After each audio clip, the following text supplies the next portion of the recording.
It begins not with thunder or alarms, but with a whisper, a sound so faint it feels like a dream that drifted too far from its dreamer. Out there, in the long hush between galaxies, where stars hum their quiet hymns and planets circle endlessly in the dark, a signal flickered like a pulse. Not urgent, not desperate, simply waiting. The ship moved through that quiet sea, carrying 3 familiar souls. Morty leaned against a window, his breath fogging faint halos on the glass. He stared into the endless dark, both unsettled and comforted by it, as though space itself were holding him in its ancient, cold embrace. Summer slouched in her seat, scrolling absent-mindedly through alien magazines Rick had collected, flipping pages without reading. And Rick at the helm, hands twitching, eyes half-lidded yet sharp, sipped from his flask and muttered small equations under his breath. The quiet was not new to them. They had spent many nights drifting in it. Yet on this night, the silence felt different, as though something unseen was breathing just beyond their reach. Then came the signal, a faint tone, a trembling light across the screen. It appeared, disappeared, and appeared again like the blink of a faraway eye. Morty noticed first. Rick, are you seeing that?" His voice cracked with the same mixture of awe and anxiety he always carried. Rick grunted, flicked a switch and leaned in. Signal old forgotten, not automated, not random. Somebody wanted this to be found. His voice was steady but quiet, as though the signal itself deserved reverence. Summer tilted her head. So what? We just follow it. Doesn't that scream like creepy space trap to you? Rick smirked, though it was tired at the edges. Everything's a trap. Life's a trap. Might as well see who bothered to bait this one. The ship adjusted course. Outside, stars shifted slowly as if watching. The signal grew clearer. Not louder, not brighter, just more present, more insistent, like a memory brushing against the edges of waking thought. Morty leaned closer to the console. It doesn't sound like distress, though. It's not, help me, we're dying or anything like that. No, Rick said softly. It's an invitation. Summer rolled her eyes but said nothing more. She could feel it too, the way the signal didn't demand but beckoned. It was not a cry for survival. It was a whisper of recognition, a hand reaching out through the silence of time. As they followed, the universe seemed to bend subtly, dreamlike. Planets turned more slowly. The hum of the ship softened. Even Rick's muttering quieted, as though the signal were lulling them into its rhythm. For Morty, time blurred. He thought about all the voices he'd heard in space. Shouts, cries, laughter, screams. None had sounded like this. This one felt like the moment before sleep, when thoughts loosen, when you're neither here nor there, only floating. Summer's mind wandered to Earth, to her friends, to the unending noise of teenage life. This silence was different. Heavy but not suffocating. It pressed gently against her, like a blanket she didn't ask for but couldn't shrug off, and Rick knew. Before the planet came into view, before the signal completed its pattern, he knew. He had heard this whisper before, long ago, in 1,000 forms, from 1,000 voices, all woven into one. His hand tightened slightly on the flask, his lips pressed into a line. Memory flickered at the edge of his mind. The ship emerged from a cluster of pale blue nebulae, like slipping through curtains of mist. And there it was, a planet alive with light, not in the way cities glitter from orbit, not in the way volcanoes glow with molten fire. This light moved, rippling across the surface like breath, like thought. One great mind stretched across valleys, oceans, mountains, and skies. A single presence, pulsing, shimmering, waiting. Morty's mouth fell open. Summer whispered, That's not normal." Rick didn't answer at first. He only watched. His eyes, so often sharp with cynicism or dulled with exhaustion, now softened, glazed with something like recognition. Or longing. Finally he exhaled. Unity. The name hung in the cabin, soft but heavy. Neither Morty nor Summer understood the weight it carried, but they felt it, the way Rick said it, almost reverent, like a prayer he never meant to say aloud. The signal shifted, became a voice. Not one voice, but many, layered together, soft and harmonious, like a choir humming a lullaby. It filled the cabin gently, without force, as though it had always been there. "Hello, Rick?" The words weren't heard so much as felt, inside the bones, beneath the skin. Morty shivered. Summer pressed a hand to her chest, steadying herself. Rick closed his eyes for a moment. then opened them again, staring at the living planet below. "Hello, Unity." His reply was quieter than usual, almost tender. The ship hovered above the surface, and the signal faded into a hum, not gone but settled. Like a heartbeat beneath silence, Morty cleared his throat. "So, Rick, who exactly are we talking to?" Rick didn't look at him. "Not who, what? An entire planet. Every person, every life, every voice moving together. That's Unity." Summer frowned. "Wait, like, the whole planet's just one person?" "Yep," Rick muttered, still staring. "One person. Millions of bodies. One mind." Morty's eyes widened. "And you know her?" Rick's silence was answer enough. He leaned back in his chair, flask resting against his knee, gaze locked on the light-breathing world below. His lips twitched into the faintest smile, sad, soft, almost hidden. The cabin settled into quiet again. Only the steady hum of the ship remained, blending with the rhythm of the planet's pulse. For a moment it felt as though they too were part of it, caught in its slow, endless breath. Unity had not spoken further. She didn't need to. Her presence filled the space between them, gentle and unhurried, like a melody that would repeat itself until it was ready to change. Morty and Summer exchanged glances. Neither knew what to say. Both sensed that this was not the kind of silence to break. Rick closed his eyes, tilted his head back, and let the whisper of Unity wash over him. For the first time in a long time, he let himself be still. And so, the chapter closed not with action, but with stillness, with a ship suspended above a glowing world, with three travelers held in a silence that felt less like emptiness and more like the beginning of a memory, a signal in the dark.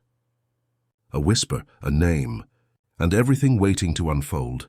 The voice returned softly, flowing through the ship like warm air moving through an old house. It was not a single voice, but many, layered, overlapping, and yet somehow clear, as though the chorus itself had chosen one harmony to carry the meaning. It has been a long time. Morty flinched slightly, not out of fear but from the sheer strangeness of it. He had heard creatures roar, plead, or rage across the galaxies, but he had never felt a word echo inside him, vibrating in his chest, bypassing his ears entirely. Summer crossed her arms unsettled, though she masked it with her usual sharpness. Rick did not flinch. He leaned back in his seat, lips curling into a half-smile that seemed equal parts nostalgia and regret. "Yeah," he murmured. "Longer than I'd like to admit." There was a pause, but not an empty one. Unity's presence filled it, as if the planet itself were taking a breath, considering how to continue. Then gently, "Would you like to come down?" The invitation lingered in the cabin, quiet yet undeniable. Rick's eyes flickered to Morty and Summer, who were both staring at him now, questions pressing against their lips but unspoken. He sighed. "Strap in." The ship began its descent. Clouds, tinged with the faint shimmer of thought, rolled around them. Each drop of rain seemed to vibrate with memory. Each gust of wind carried voices that whispered and fell silent again. It was less like traveling to a planet and more like entering a living dream. When the ship landed, the ground beneath them pulsed faintly, as if the soil itself held a heartbeat. Trees stood tall in neat rows, swaying in rhythm with one another. People walked nearby, dozens, hundreds, but their movements were synchronized, flowing like dancers across a shared stage. They turned their heads in unison, smiled in unison, and spoke in voices that blended into one. "Welcome." The greeting arose from every person at once, yet carried the weight of a single speaker. Morty stumbled back, wide-eyed. "Oh my God, that's creepy." Summer narrowed her eyes, though she didn't move away. "Creepy, but kinda impressive." Rick stepped forward, and as he did, the crowd parted like a tide.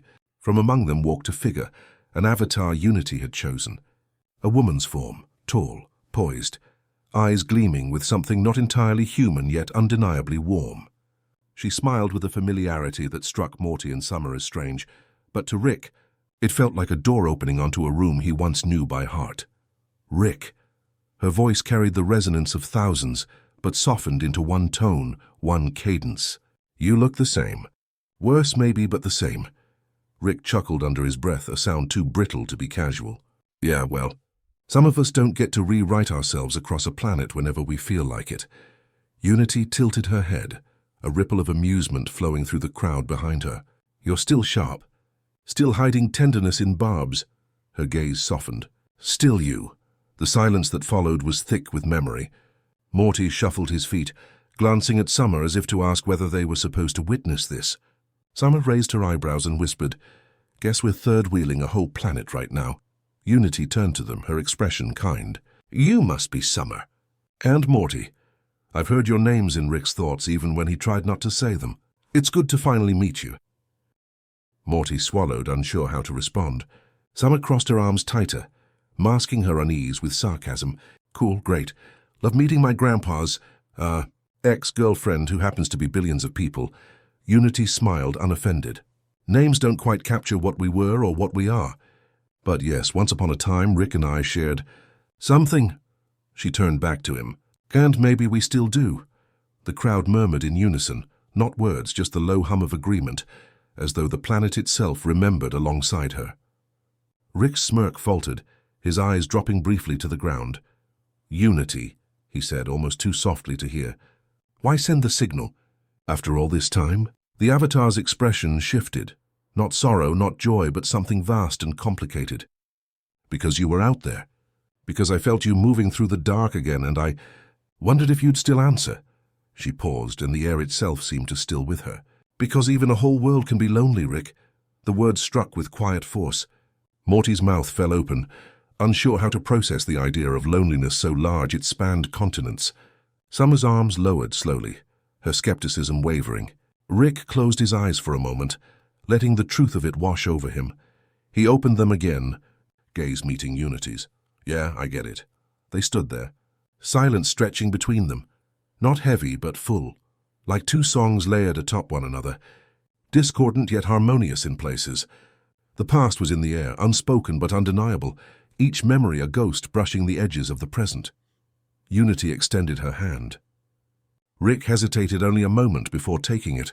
Around them the crowd sighed softly, a ripple of sound like wind moving through leaves. Morty leaned toward Summer, whispering, Are we just gonna watch this? Or—" Summer shook her head slowly, her voice low but firm. "No, we're gonna remember this, because whatever this is, it's important to him. More important than he'll ever say." The chapter lingered there, with Rick and Unity standing together, their reunion both tender and bittersweet. It felt less like a beginning, and more like the echo of something that had never quite ended, now stirring again in the quiet rhythm of a living world, and somewhere, in that silence all three of them, Rick, Morty, and Summer, understood that they had stepped into something far larger than themselves. The planet did not greet them with shouts, nor with banners or celebration. Instead, it exhaled, a long, slow breath that seemed to rise from the soil, the trees, the sky, and the countless bodies walking upon its surface. Morty felt it in his chest, as if his lungs had borrowed rhythm from the land beneath his feet. Summer shivered and tried to mask it with a scoff, though her eyes flicked constantly from one face to another. Unsettled by the impossible harmony before her, Rick, of course, strode forward with the ease of a man who had walked through stranger places, though even he slowed occasionally, as if the familiarity of Unity's presence pressed too gently against his bones to ignore. Everywhere they looked, people moved as though connected by invisible strings. Workers in the fields lifted their tools in unison, bending and rising together like dancers who had rehearsed for centuries. Children laughed at the same moment, voices rising in layered harmony, never once interrupting or colliding. Even the leaves above them rustled in sync, each gust of wind bending branches at the exact same angle. Morty whispered, his voice almost reverent. "It's like the whole planet's one giant body." Unity, speaking through the woman-shaped avatar who walked beside Rick, smiled faintly. "Not one body, Morty, one mind. Each of these people has their own face, their own hands, their own story.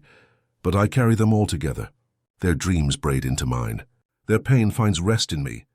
Their voices never go unheard." As if to prove her words, a ripple passed through the crowd they passed. A small child tripped on the edge of a stone path, yet before the child could fall, 6 pairs of hands reached out at once, lifting him gently, their movements perfectly mirrored. He laughed, brushed dust from his knees, and kept walking, safe and unafraid. Morty blinked, his chest tightening in a way he couldn't name. That's actually kinda sweet, Summer's eyes narrowed. Or terrifying. No arguments, no mistakes, no one stepping out of line? People aren't supposed to be this. There's choreographed. Unity tilted her head towards Summer, her expression calm, her voice even softer than before. Harmony isn't always the absence of individuality. Sometimes it is the music that arises when each voice knows where it belongs in the song. But Summer shook her head. No, that's not singing, that's echoing. It's not people anymore. It's just you, Rick chuckled under his breath, though it carried more weariness than amusement. Kid's got a point. You've turned free will into background noise. Sure, it's tidy. It's safe. But is it living? Unity's avatar slowed, considering his words, but said nothing. Around them, the people continued their synchronized motions, undisturbed by the conversation. They came to a wide square at the heart of the settlement. A fountain rose in the middle, water cascading in patterns too deliberate to be natural. The drops fell in rhythm, each splash aligning with the steps of those who passed by. Morty stared, entranced, while Summer crossed her arms tighter, the unease pressing against her like a weight she couldn't shake. "Do you ever get tired?" Morty asked suddenly. "I mean, you're carrying all of them all the time. Doesn't it feel heavy?" Unity's gaze softened as she turned to him. "Heavier than any one of them could bear alone, but lighter than if I carried nothing at all. Do you understand?" Morty thought of his mother, how her silences carried the weight of unspoken fears, how his father often wilted beneath them. He thought of his sister, who carried her sharpness like armor, heavy though she'd never admit it. And he thought of Rick, always cracking jokes, always tinkering, always drinking, as if he were patching holes in a ship no one else could see sinking. Maybe, Morty thought, being part of someone else would make all of that easier. Maybe he wouldn't have to feel like he was constantly failing to hold his own pieces together. "I think I get it," Morty whispered. Summer glanced at him sharply. "Don't start buying into this hive mind stuff. You'd be giving up who you are," Morty frowned. "And who even am I, Summer? Just some kid who keeps getting dragged into Grandpa's messes. What's so great about being me, anyway?" The words landed with more weight than he intended. Summer's eyes softened, but she said nothing. Unity watched them both with patient silence, as though the planet itself leaned closer to listen. Rick finally broke the quiet, his voice low and gravelly. "Careful, Morty. That's how she gets you. Comfort feels like freedom until you realize you're not steering anymore." Morty bit his lip, unsure whether to argue or retreat. But Unity only placed a hand on Rick's arm, her touch both tender and immense. "I don't take them away. I carry them. I give them rest when they are weary. I let them sing when they cannot find their voice." Her words hung in the air, both promise and temptation. For a long while they simply stood there, listening to the rhythm of the world around them. Footsteps struck the ground in perfect time. Laughter rippled in coordinated waves. Even the setting sun seemed to dip below the horizon with deliberate grace, shadows unfurling across the square like a stage curtain. Morty closed his eyes, breathing in, and for a moment he swore he felt himself sinking with it, the heartbeat of the planet, the steady calm of belonging to something vast, something that could never leave him. Summer turned her gaze to the stars overhead, refusing to let her breath fall into rhythm with the rest. She whispered, almost to herself, "Belonging's not the same as living. It never is." Rick looked at Unity then, his eyes tired but honest. "You've made a beautiful world. I'll give you that. But beauty and freedom don't always hold hands, do they?" Unity did not answer right away. Instead, the people around them all exhaled together, a sound like wind moving across an endless plain. Only then did she speak softly, almost sadly. "Perhaps not. But sometimes, beauty is enough." The chapter closed in that quiet, suspended moment, Morty half lost in awe, Summer rooted in defiance, Rick caught in the bittersweet pull of something both tender and dangerous. Around them, the planet continued to breathe as one. Every step, every laugh, every heartbeat echoing through the night, like the soft rhythm of a lullaby, too vast for any single soul to resist. The air smelled faintly of salt and soil, though they were far from any ocean. Summer noticed it first, how the breeze carried the scent of every living thing it touched, as if Unity's breath folded each detail into a single note. She found no comfort in it. Instead, she crossed her arms and walked a little faster, her boots striking against the smooth stone of the path with just enough rhythm to sound out of step with the crowd. She wanted to be out of rhythm. Morty, though, slowed. His shoulders rose and fell with the cadence of those around him, not because he meant to, but because it was easier than resisting. His gaze lingered on faces that smiled together, on hands that lifted in unison to wave as they passed. Something about it felt safe, too safe. Rick, trailing behind, lit a cigarette he didn't bother to hide. Smoke curled upward, disrupting the neat flow of the wind. He smirked faintly at the way Unity's avatar, still walking in the shape of a woman with kind eyes and steady poise, watched him without scolding. She had always let him test the edges. She had always known he would. "Shano," Rick said, exhaling slow. "You could have picked a worse gig. Everybody smiling, nobody arguing. All the chores done on time. Looks like paradise if you squint hard enough."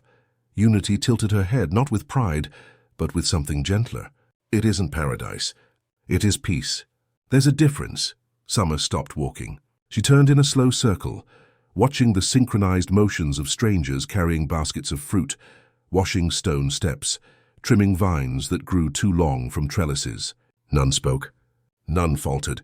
"This isn't peace," she said flatly. "It's control. Nobody disagrees. Nobody makes mistakes. That's not living, it's sleepwalking." Morty shifted uncomfortably. "I mean, yeah, but look at them, Summer. Nobody's scared, nobody's lonely. Doesn't that count for something?" "Not if it costs them their choices," she shot back.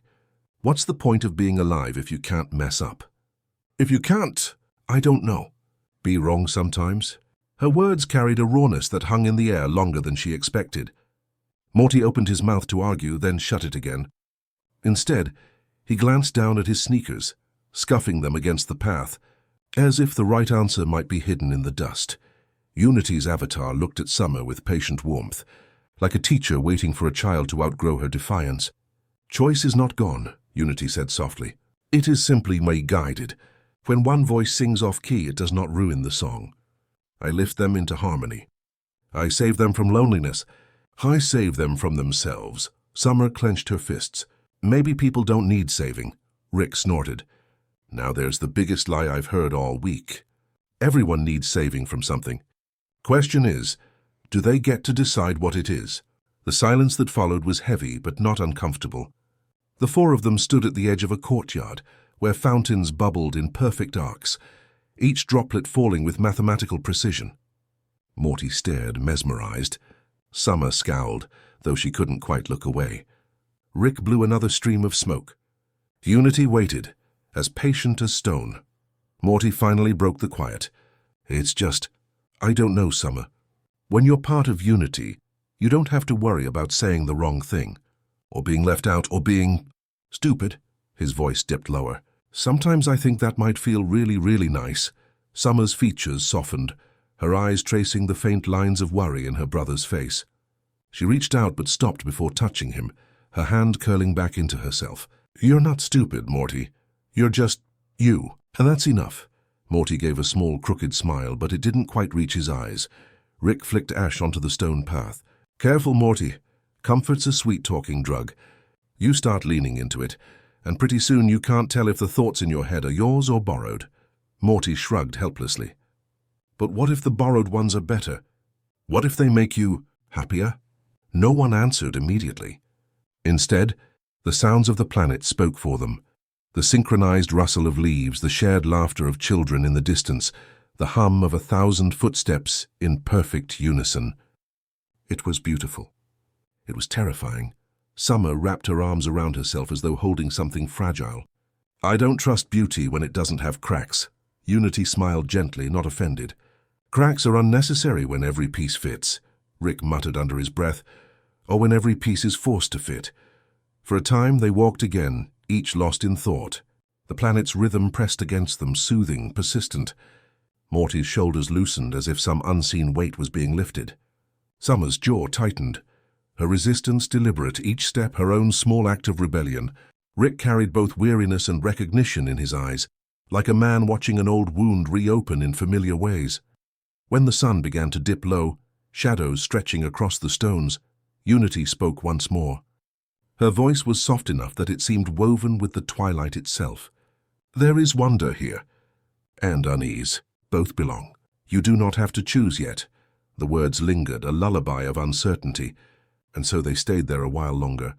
Three humans suspended between awe and doubt, held in the quiet paradox of a world that seemed too perfect to trust, yet too gentle to condemn outright. The night on Unity's planet did not fall abruptly. It arrived in layers, as if the sky itself were reluctant to let go of the sun. A soft indigo deepened into violet, then finally into the velvet hush of stars. Morty and Summer had wandered to a quiet hillside, both drawn by the need for space away from the synchronized pulse of the city below. Rick remained behind. Of course he did. Unity's avatar led him through streets that glowed with lantern light, each flame flickering in unison. The people of her world sang in low humming tones, not words but syllables that curled around the air like warmth from a hearth. It should have unnerved Rick, but instead it stirred something else, something he had long forgotten he could feel. "Remember the time," Unity said softly, "when we tried to take over that asteroid colony, and you reprogrammed their food dispensers to serve nothing but mint ice cream?" Rick chuckled, though the sound cracked at the edges. "Yeah, got bored of tyranny in about 12 minutes. But hey, everybody smelled fresh for weeks. Mint on their breath, mint on their skin. Whole place reeked like a dentist's office." Unity laughed, and for a moment the planet laughed with her. It was eerie, yes, but also intoxicating, the way her joy spread outward, multiplying until thousands of voices joined in a single harmony. Rick felt the echo in his chest and let it linger. "You always did like making messes just to see what would happen," Unity said, her tone more affectionate than critical. Rick's eyes flickered down to the flask in his hand. "Still do." They reached a balcony overlooking the city. Below, streets curved like veins glowing with quiet life, every movement choreographed yet calm. Above, the stars pressed close, brighter than on most worlds, as though the planet itself pulled them nearer. Rick leaned against the railing, Unity's presence beside him both comforting and unbearable. "You ever think," he murmured, "that we were too much alike? You pulling everyone into one voice, me pushing everyone away until I'm the only one left. Kinda a cosmic joke, don't you think?" Unity tilted her head, studying him with eyes that were not just hers, but the eyes of everyone she held within. "Not a joke. A balance. You break, I bind. You scatter, I gather. Together we fit." Rick barked a laugh, sharp and short. "Fair until we don't." But even as he said it, Unity reached out and touched his arm. He froze. Her hand was warm, not just with the heat of her avatar, but with the pulse of countless others beneath it. He remembered that touch years ago in other forms on other worlds. Always the same comfort, always the same danger. "Do you know why I called you back?" she asked. Rick didn't answer immediately. He let the silence stretch, filled only by the sound of distant waves of laughter rising and fading in perfect rhythm. He took a sip from the flask, swallowed hard, then finally said, "Because you're lonely. And I'm stupid enough to make you forget it for a while." Unity's smile was soft, and it broke his heart. "Or maybe," she whispered, "because you're lonely too." For a moment he couldn't meet her eyes. He stared out at the horizon, where the city's lights shimmered like constellations trapped on the ground. He thought of Beth, of Morty, of Summer, of the way he always ran, always left before the weight of connection pressed too close. But Unity was the one he had run from and returned to again and again. She leaned against the railing beside him, their shoulders almost touching. "Do you remember the dances we used to have?" she asked. Rick smirked faintly. "Yeah, one time you had a whole stadium doing the Macarena. Took you hours to shake it off," Unity laughed, her voice warm. "I could feel every heartbeat, every step, every smile. But the only heartbeat I listened for was yours." The words sank into him like a stone in deep water. He didn't reply. Instead, he pulled out a small device, fiddled with it until it produced a faint melody. Something simple, almost childlike. A lullaby he had half invented, half stolen long ago. Unity tilted her head, recognizing it instantly. "You kept it?" Rick shrugged, pretending nonchalance. Didn't have anywhere better to put it. They stood there, listening to the tinny notes play, both lost in the fragile weight of memory. The air thickened with everything unsaid. The laughter they'd shared, the destruction they'd caused, the tenderness that still somehow lived in the ruins. Finally, Unity spoke, her voice quieter than before. "We always burn too bright together. But even a brief fire is still warmth." Rick swallowed hard, his throat tight. He wanted to argue, to joke, to deflect. Instead, he let the music play out, soft and imperfect, until the last note faded into the night. In the silence that followed, Unity leaned closer. Her forehead touched his, just for a breath, just for a moment. The entire planet seemed to still, holding its breath with them. And then, as gently as the moment came, it passed. Rick stepped back, muttering something incoherent, his hand fumbling for the flask again. Unity let him retreat, her smile both tender and sad, as though she had expected it. The night deepened. Below them, the synchronized hum of the city lulled into softer tones, like a million voices drifting towards sleep. Rick stared into the darkness, trying not to think of how much he wanted to stay, trying not to admit how much he feared he couldn't. Some loves are too vast for one heart to carry. Some are too fragile to survive their own brilliance. Rick and Unity knew both truths.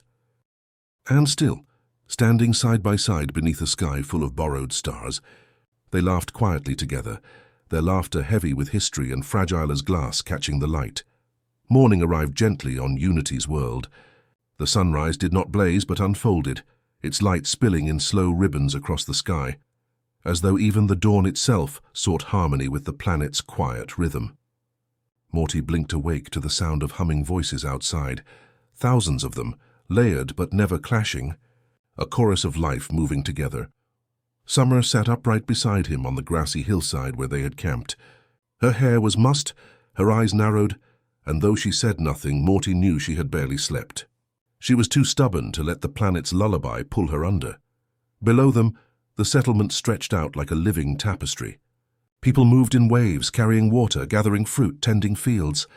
None rushed, none lagged.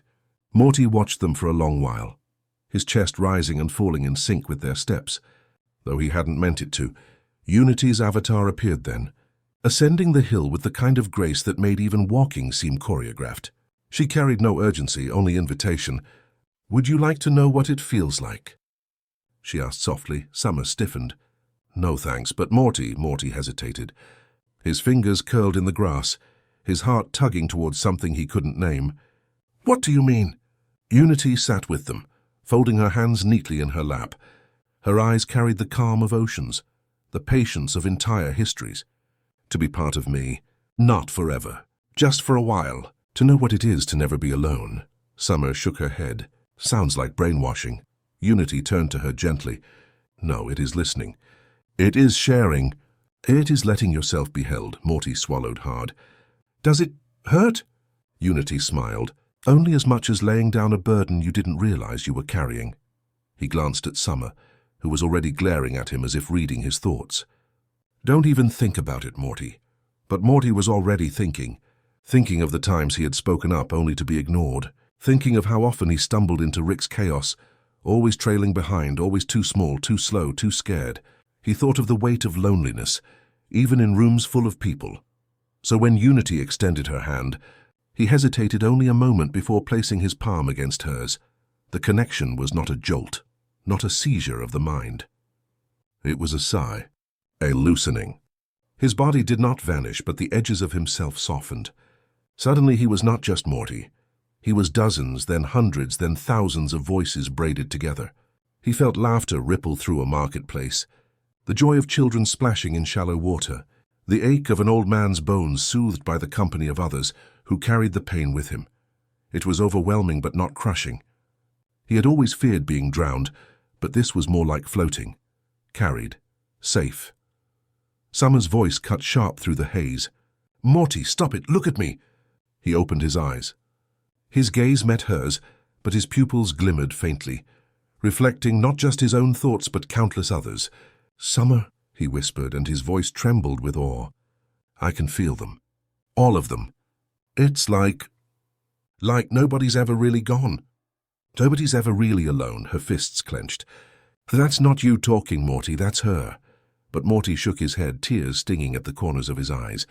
"No, it's me. It's what I always wanted, to belong, to matter." Summer's throat tightened. For a moment she hated the planet. She hated Unity, But most of all, she hated how tired Morty looked when he said those words, how much truth was buried in them. Unity withdrew her hand, slowly, gently. The connection faded like the tide slipping back into the sea. Morty gasped, suddenly aware of his own heartbeat again, loud and solitary in his chest. He blinked, dazed. "It's quieter now," Unity nodded, her voice tender, "because you carry yourself alone again. That is its own kind of courage." Summer crouched in front of her brother, gripping his shoulders. "Don't let her trick you. You're enough on your own. You don't need to disappear into her to matter." Morty's lips parted as though to argue, but no words came. His gaze darted between his sister and Unity, torn between the raw honesty of Summer's defiance and the intoxicating comfort of Unity's embrace. Unity stood, brushing the grass from her hands. "He does not have to choose now. None of you do. But you see, Morty, you see what it means. You are never as small as you fear, and never as alone." The words lingered like a lullaby even after she left them on the hillside. Morty hugged his knees to his chest, rocking slightly as though steadying himself. Summer sat beside him, close but not touching. After a while she spoke, her voice lower, softer. "You scare me when you look at her like that. Like she's the only one who sees you." Morty's reply came barely above a whisper. "Maybe she is." Summer closed her eyes, breathing slow, steady. She didn't argue. She didn't fight. She just sat there with him, shoulder to shoulder. As the morning light settled fully over the world that breathed together, and though Morty felt the silence heavy within him, though Summer carried unease like a shield, neither of them moved away. Because even if they could not agree, even if Unity's pull stretched between them, they were still brother and sister, still two voices that for now belonged together in their own imperfect song. The hillside hummed beneath them, a faint vibration of countless lives moving as one. Morty could almost hear it still, the gentle chorus, the promise of belonging. And even as he tried to hold on to himself, a part of him longed to sink back into that tide, to drift without edges, without fear, without loneliness. The evening began with laughter, not the private kind that bursts out of you by surprise, but the kind that spreads wide, rolling like a wave across a crowd. Rick had always liked that kind of laughter, the sort that didn't belong to one person but to everyone, like firelight flickering across 1,000 faces at once. Unity fed it to him in abundance.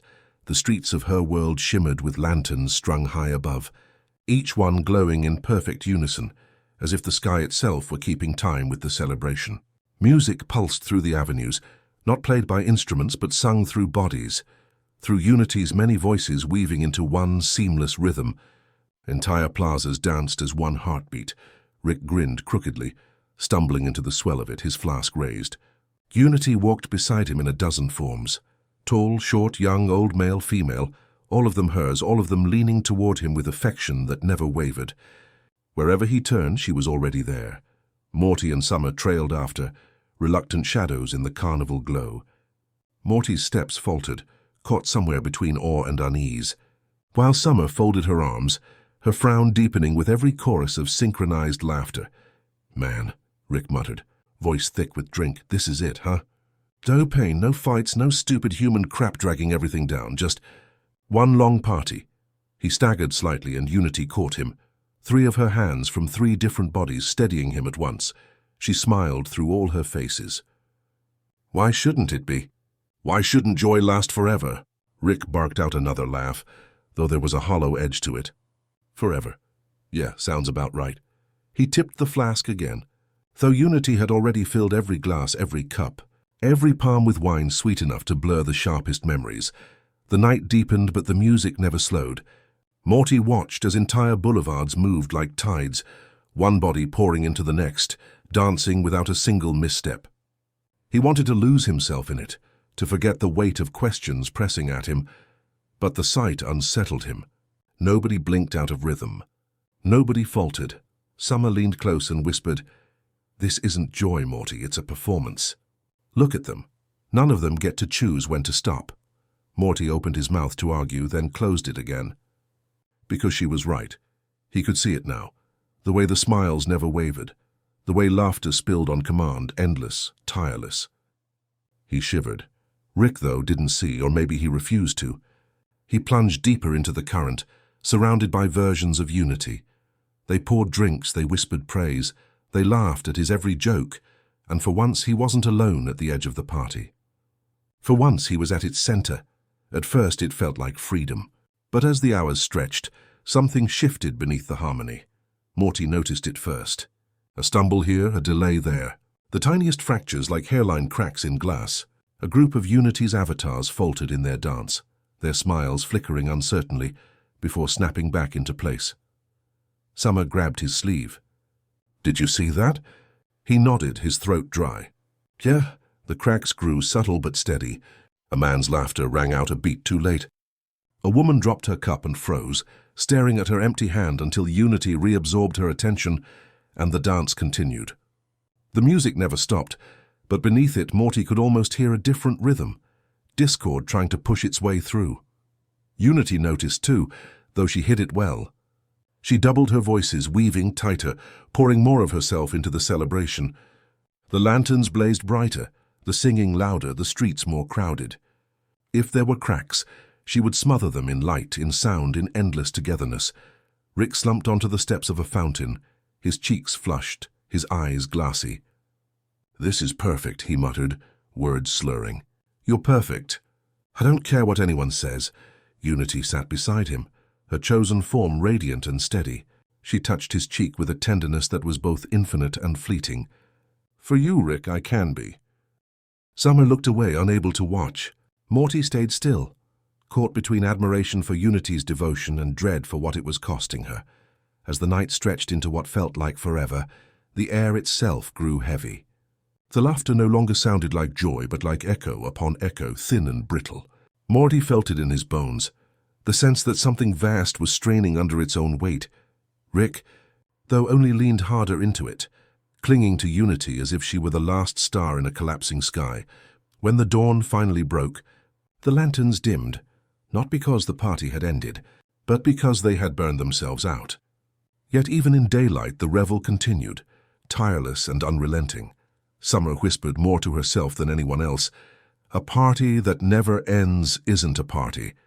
It's a cage." Morty said nothing, but his silence carried agreement. Somewhere deep inside he knew the cracks would widen.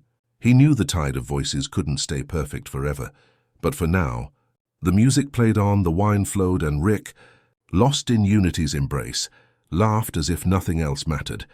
And all around them, the planet sang with forced joy, harmony stretched thin as glass. It began almost imperceptibly, like a whisper slipping through the folds of a dream. At first, Unity's world still moved in its easy rhythm, streets alive with synchronized voices, the air alive with music. But if you watched closely, if you held your breath and listened between the beats, you could feel it, something small but certain, like threads beginning to fray at the edges of a grand tapestry. Morty noticed when a child dropped a ball in the plaza. The ball rolled away, and for a moment the child froze, unsure. Then Unity's gaze flickered through her borrowed eyes, and the child bent down, smiling, retrieving the ball as if nothing had happened. Morty shivered at the hesitation. It wasn't much, just a pause, but it meant something. Unity's hand was slipping even for a breath. Summer noticed too, though she didn't need proof. She had always distrusted perfection. "It's like watching a play fall apart," she murmured, folding her arms. "The actors forget their lines and the audience pretends they don't notice." Rick didn't hear, or maybe he didn't care. He was still tangled in Unity's embrace, drinking deeply from her attention, letting the wine blur the corners of his sharp, restless mind. He laughed too loudly, too often, covering the silence he didn't want to face. But the cracks widened anyway. It started with small things. A baker burning loaves because her hands paused mid-motion. A driver steering into the wrong lane before Unity pulled him back. A group of dancers stumbling over their own feet. Each slip lasted only seconds, but seconds were enough. For the first time since arriving, Morty saw people's faces change. Uncertain, confused, even frightened. They were Unity, yes, but they were also themselves, and the balance was beginning to tilt. Unity stretched herself thinner, her presence pouring through every corner of the city. Her voices grew louder, more insistent, weaving songs to drown out the faltering rhythm. The lanterns burned brighter, the fountains poured sweeter wine, and laughter rang louder than ever. But it was effort now, not ease. Morty could feel it. He tugged at Summer's sleeve as they walked through the crowded market. "She's losing control, isn't she?" Summer's eyes softened, though her tone stayed steady. "Yeah, and she knows it." They passed a man staring at his own hands, trembling slightly, whispering something Morty couldn't hear. Unity moved swiftly, taking hold of him, smoothing his face back into a smile. But Morty had seen. He had seen the doubt, the sliver of self pushing through the blanket of oneness. Rick stumbled after them, laughing too hard at something only he had found funny. Unity leaned into him, one of her many forms stroking his hair. She whispered assurances in a dozen voices at once. "Don't look away. Don't let go. Stay with me." And Rick, fragile behind his swagger, listened, but even he could not drown out the dissonance. In a wide courtyard, a group of musicians faltered mid-song. The melody fractured, and for a heartbeat silence fell. A hush rippled across the crowd, not guided by unity but born of uncertainty. Morty held his breath. He could almost hear it, the sound of something vast and fragile straining against itself. Then the music resumed, too quickly, too perfectly. Unity's hand forced the notes back into place, but the silence lingered in Morty's chest. Later, as twilight bled into the sky, they stood on a hill overlooking the city. The lights glimmered like fireflies below, flickering in practiced harmony. Rick slumped against a stone, flask in hand, his face heavy with drink and weariness. Unity surrounded him, her voices a chorus of affection. Morty sat apart, watching the city breathe. "It's not real," he whispered, more to himself than anyone else. "It looks like peace, but it's not real. It can't last." Summer sat beside him, nodding slowly. "Peace without choice isn't peace. It's just borrowed time." Their words floated into the night, carried softly by the wind. Unity heard them, though she pretended not to. She smiled through a dozen faces, but inside her heart ached. She knew she could not hold everyone forever. She knew she was unraveling thread by thread. But she clung to Rick all the same, desperate for him to see only the beauty, not the fragility. Rick tilted his head back, staring at the stars. His laughter had grown quieter, almost brittle. Maybe in some hidden corner of himself he sensed it too. Maybe he knew what it meant when harmony cracked. But he didn't speak it. Instead he raised his flask, his voice slurred but stubborn. "To forever," he muttered. "To holding it all together." Unity kissed his temple, a dozen lips pressing against him in unison. She whispered, "Forever then." But below them the city faltered again. A cry echoed in the streets, sharp, unplanned, uncontained. For one trembling moment, a single voice broke free of the chorus. It rang clear and raw, human in a way that frightened everyone who heard it.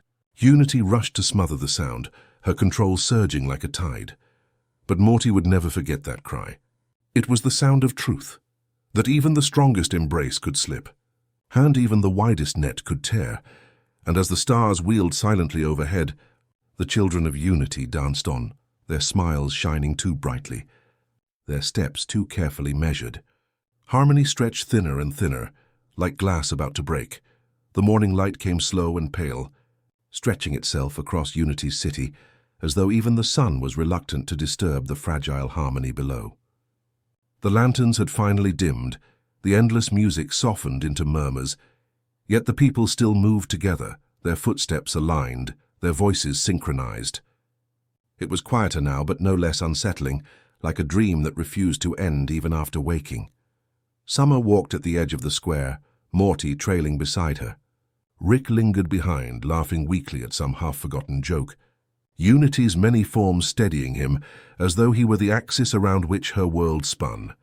Summer stopped, folding her arms tightly, her gaze sweeping the faces in the crowd. Every smile looked painted on, every laugh rehearsed. For days she had swallowed her unease, keeping it tucked behind rolled eyes and muttered comments. But now, with the cracks widening, the silence pressing in, she felt it rise inside her, steady, undeniable. She turned toward Unity, not the hundreds of Unities dancing, serving and singing, but the one that hovered closest to Rick, holding his arm with careful devotion. Summer stepped forward until she stood in front of her. "Stop," she said softly. The music faltered only slightly, but it was enough. A hush rolled through the square.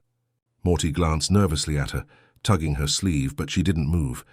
Unity tilted her head, her borrowed face calm, almost maternal. "Stop what, Summer?" Summer's voice shook at first, but she steadied it. "Stop pretending this is perfect. Stop pretending they're happy because they want to be. They're happy because you're making them." She gestured to the crowd, her voice quiet but carrying. "That's not joy. That's control." A ripple passed through the people gathered, through Unity's many bodies. Some smiled wider to cover it. Others froze for a fraction of a second before resuming their rhythm. The air itself seemed to hold its breath. Rick groaned from behind her. "Ah, come on, Summer. Don't start. You don't get it. This is peace. Nobody's fighting, nobody's lonely, nobody's free," Summer cut in, her tone soft but firm as if speaking a lullaby that carried truth instead of comfort. "Peace doesn't mean anything if people don't choose it. You can't just take away their voices and call it harmony." Morty swallowed hard, his eyes darting between Unity, Rick, and his sister. He wanted to disappear into the crowd, yet he felt the truth in Summer's words pressing on his chest like a weight. Unity's expression flickered, just for a moment. Her many forms shifted slightly, voices humming in different keys before snapping back into unison. She reached for Rick's hand, gripping it tighter, as though anchoring herself. "They don't suffer," Unity whispered, her tone almost pleading. "They don't feel pain. They don't wake in the night with loneliness clawing at them. They don't hate or hurt or fall apart. Isn't that better?" Summer shook her head slowly. "No, because pain is real. It's part of being alive. You can't erase the hard parts without erasing the people too. They're not yours to fix, Unity. They're theirs." Her words drifted into the morning air, quiet and even. No anger, no accusation, just truth, spoken with the weight of someone who had seen enough to understand. Rick leaned back against a fountain, his jaw tight. For once he didn't have a quick retort. He just stared at Summer, his eyes heavy, his flask dangling loosely in his hand. Morty finally spoke, his voice small but steady. "She's right, it feels nice at first, but it's not real if people don't get to decide. You can't choose for them forever." Unity closed her eyes, and through her countless bodies a wave of silence spread. The plaza grew still, the laughter fading, the songs dying on their lips. For a heartbeat the world was quiet. Truly quiet, not manufactured, not forced. It was the first honest silence since they had arrived. In that silence, Summer's words hung like a soft chord, simple and unadorned. Freedom, even when painful, is worth more than comfort without choice. Unity opened her eyes again. Her gaze swept across her own people, faces she wore, lives she carried. She saw the cracks, the hesitation, the small flickers of self that had begun to slip free. For a moment she let them breathe. She let them exist. Then she turned back to Summer, her voice gentle, weary. "You speak with conviction for someone so young." Summer shrugged, her arms still folded tight. "Maybe. Or maybe I just know what it feels like to want to be myself even if nobody likes it." Her voice softened. "You can't love someone by erasing them. That's not love. That's just loneliness in disguise." Rick flinched, the words striking deeper than Summer could have known. He looked away, his laugh hollow and forced. "You're kids. You don't understand. You'll figure it out someday." But his eyes betrayed him, glassy and distant. Somewhere deep inside, he knew Summer had spoken a truth he couldn't ignore.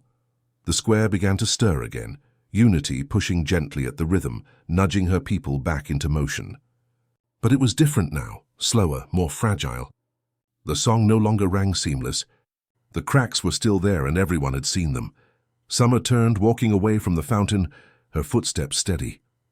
Morty followed, glancing back once to see Unity holding Rick close, her smile trembling at the edges. Above them the sky stretched wide and pale, as if it too were listening, and for the first time since arriving, Summer felt a strange kind of peace. Not the forced harmony of Unity's embrace, but the quiet release of having spoken her truth. Her words rippled outward, gentle but unstoppable, like the echo of a lullaby carried on the wind. Unity stood at the center of her world, yet she had never felt less certain of herself. Her people, her bodies, her voices, her endless extensions moved around her as they always did, sweeping the streets clean, repairing lanterns, arranging flowers, smiling for Rick. But inside she was no longer seamless. Summer's quiet words had opened a rift she could not close. Freedom, choice, pain as proof of being alive. She had thought she could carry it all, For ages she had stretched across planets, holding fractured societies together, healing their divisions by absorbing them into herself. She had believed that was love, to carry everyone so they wouldn't have to carry themselves.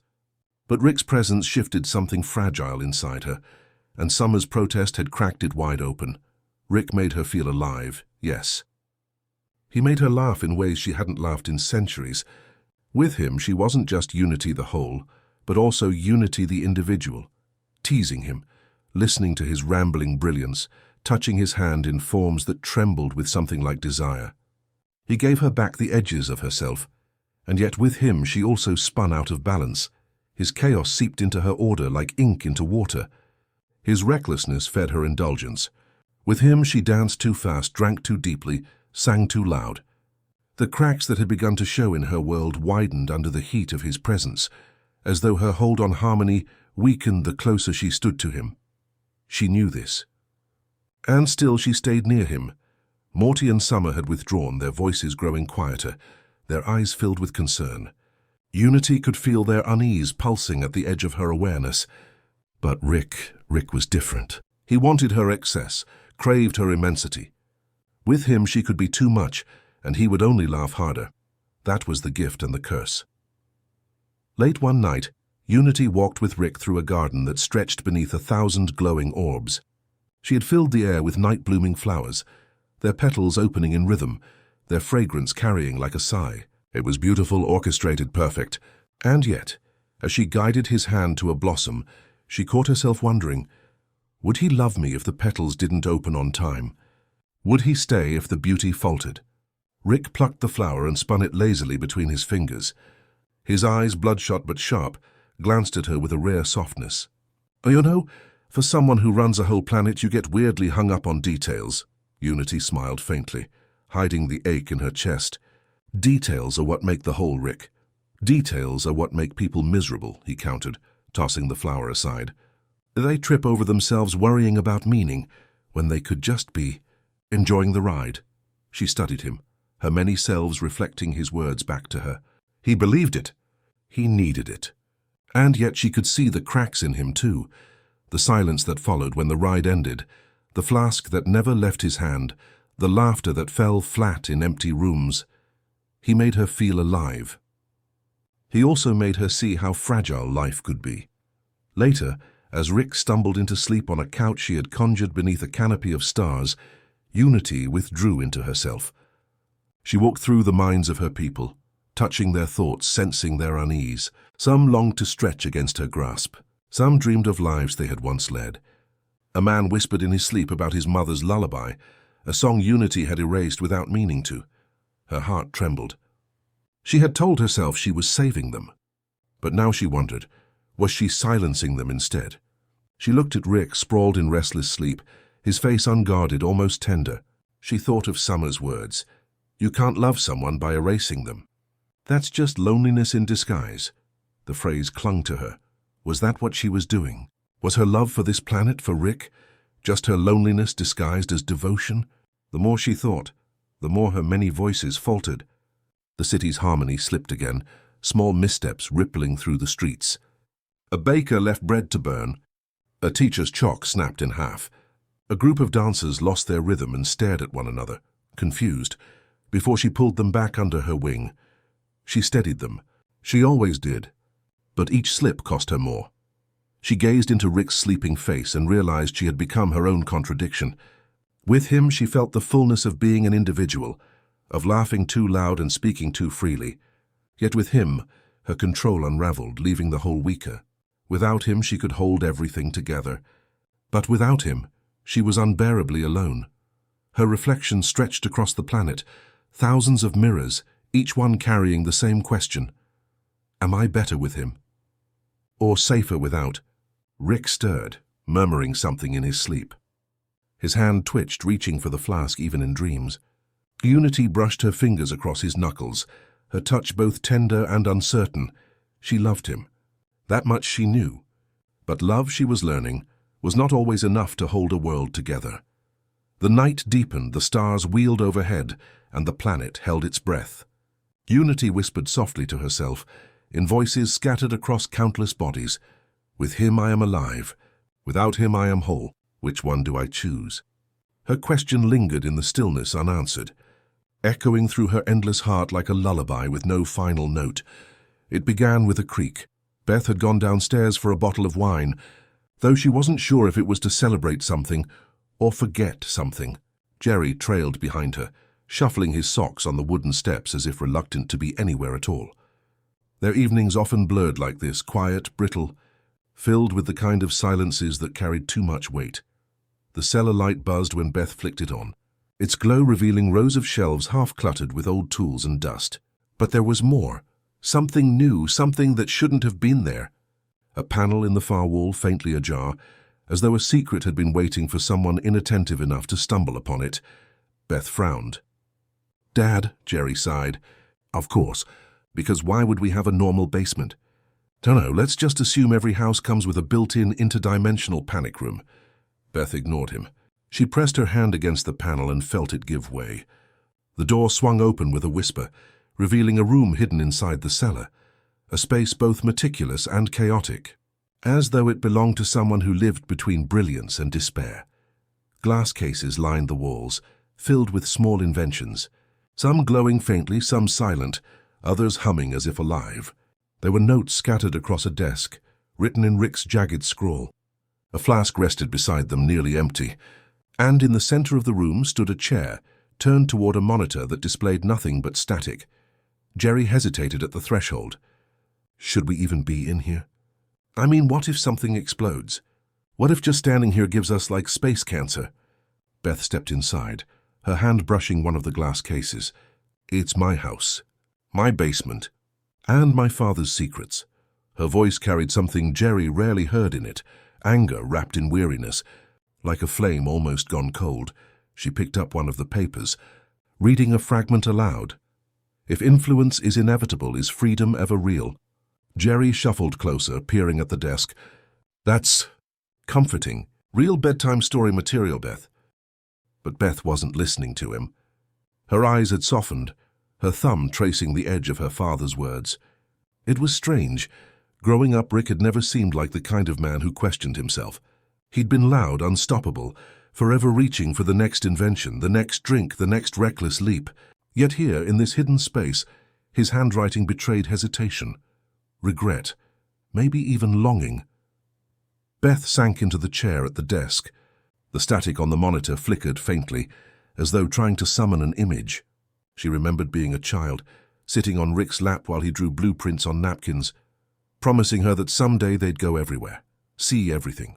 She remembered believing him. She remembered the way he left. Jerry sat on the edge of the desk, his posture awkward, his hands fiddling with a gadget he didn't understand. "You know, this explains a lot. Like why our marriage feels like, well, like living in the shadow of a black hole. Your dad just builds these rooms and leaves little pieces of himself in them. And then what? We're supposed to pretend it doesn't spill over." Beth's jaw tightened.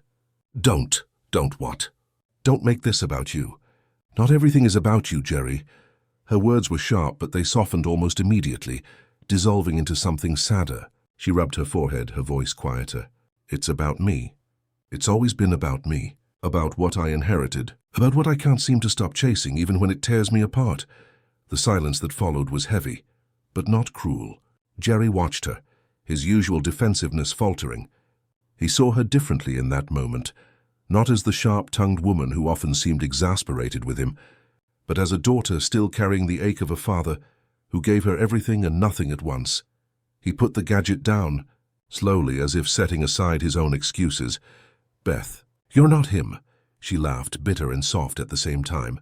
"No, I'm worse. At least he knows who he is. I keep trying to be a surgeon, a mother, a wife, keep trying to balance everything, and all I feel is hollow." She turned in the chair, her eyes searching his. "You feel that, don't you? The hollowness?" Jerry swallowed, unsure how to answer, but the truth pressed out of him anyway. "Yeah, every day." It was not the kind of admission that healed things, but it was the kind that made them honest. And honesty, in its fragile way, was a form of intimacy. Beth leaned back in the chair, staring at the static screen. The sound of it filled the room, a soft hiss like distant rain. For a moment, she let herself imagine that the static was a lullaby. her father's voice hidden inside it, not with words but with presence. Jerry shifted beside her, his hand twitching as though he wanted to take hers, but didn't know if he was allowed. "Maybe," he said finally. "This is what it's like, loving someone like your dad.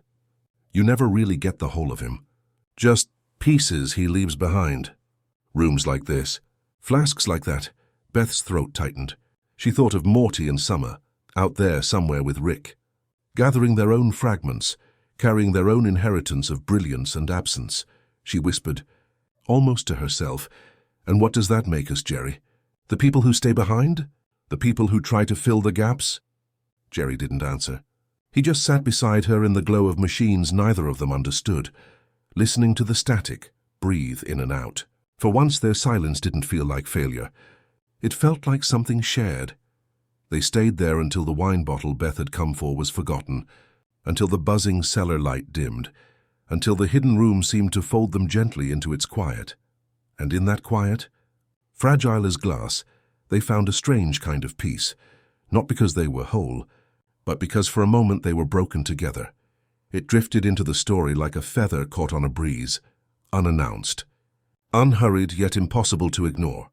The sound was not quite music, not quite language. It was more like a voice carried by the air itself, threading through the cracks of the universe.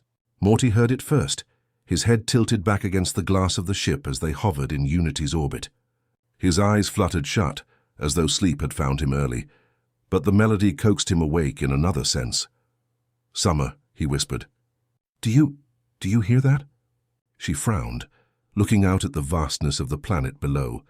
"Hear what?" But even as she asked, the sound reached her too. It was a low hum, then a ripple, then words so soft they felt less spoken than remembered. A lullaby, though not one they had ever been taught. Something older, something carried across generations without anyone choosing to keep it. Rick at the controls didn't answer. His face was unreadable, though his eyes softened in a way neither Morty nor Summer saw often. He didn't need to explain. He knew the voice. He had heard it before, long ago, when the world seemed lighter.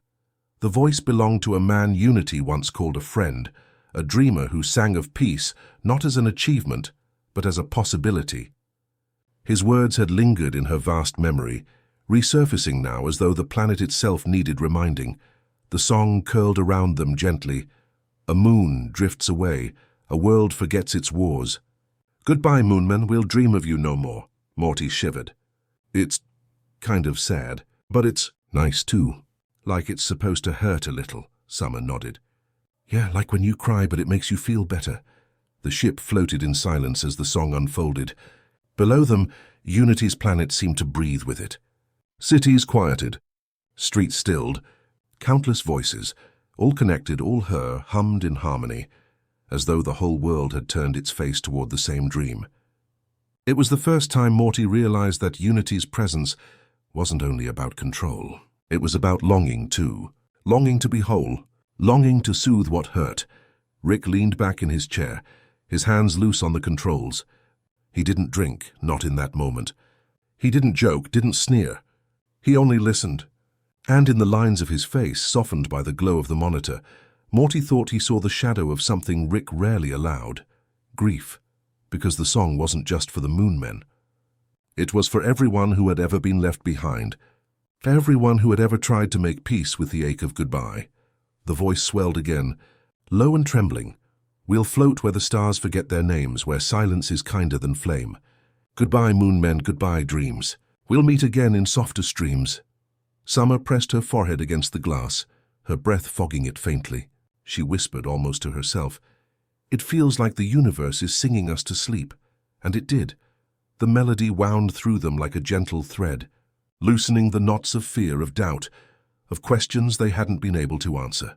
Even Rick, with all his walls, seemed to let go of something just for a moment, as though the song carried a weight he didn't have to hold alone. When the final note lingered, stretching thin before dissolving back into silence, none of them spoke right away. The quiet felt sacred, like a hush in a cathedral, like the pause between heartbeats. Morty was the first to break it. Who was that, Rick?" Rick's voice was low, almost reluctant. "Just a guy who thought music could fix things." Thought singing about peace could make it real. Your grandma used to hum it sometimes when I was a kid. Guess Unity never forgot, Morty blinked. So, it's like history? Rick shook his head, eyes fixed on the empty space ahead. More like a memory that doesn't know how to die. Summer looked at him closely. And you? Do you believe it, that songs can fix things? Rick didn't answer. He just reached for his flask, hesitated, then set it back down unopened. The silence stretched again, not uncomfortable but heavy with meaning. Outside, the planet shifted under clouds, its surface shimmering faintly in Unity's light. It was as though the world itself had exhaled, tired but soothed for just a breath of time. Morty leaned his head against the seat, eyelids drooping. The song still echoed in his chest, wrapping him in a warmth he couldn't name. Summer's eyes softened, though she kept them open, tracing constellations through the ship's window. And Rick stared at the static horizon, the aftertaste of the song thick in the air around him. He didn't speak, but if you listened closely, you might have thought you heard him humming, barely audible, like a man remembering how to dream. The universe turned. The ship floated. The song lingered in the silence, not gone, not forgotten, just folded into the fabric of everything. And in that dreamlike hush, the story itself seemed to rest. The morning light came gentle, brushing the surface of Unity's planet with the soft glow of anticipation. There was no clamor, no fanfare, only the subtle hum of the world breathing, moving, alive in 1,000 quiet ways. Rick slept on the couch beneath a canopy of stars that Unity had drawn into being, his flask resting at his side. And she watched him, in every form she had ever taken, feeling the pull of something tender and impossible. It was time to go. Not abruptly, not in anger, not in fury. Unity had learned that departures meant little when hearts were broken by noise. She would leave softly, like the fall of petals or the hush of a wave against the shore. She would leave in pieces, small fragments of herself that Rick could carry without being crushed. Her first note was on his workbench, tucked under a glass case of inventions he had once built in haste. Written in delicate, precise letters that seemed to hum with her presence, it read, "I loved you when we laughed too loud and drank too deep. I loved you when the cracks were small and the silence heavy. I leave not because I stopped loving, but because love is sometimes letting go." Rick didn't stir immediately. The words sat like a gentle weight in the room, curling around him as though waiting for his mind to catch up. The second note found its way into his flask, wrapped carefully, curling like smoke inside the glass. "You are brilliance and chaos, warmth and storm. I cannot hold both in a way that lasts. Remember me not as a loss, but as a world that once loved you completely."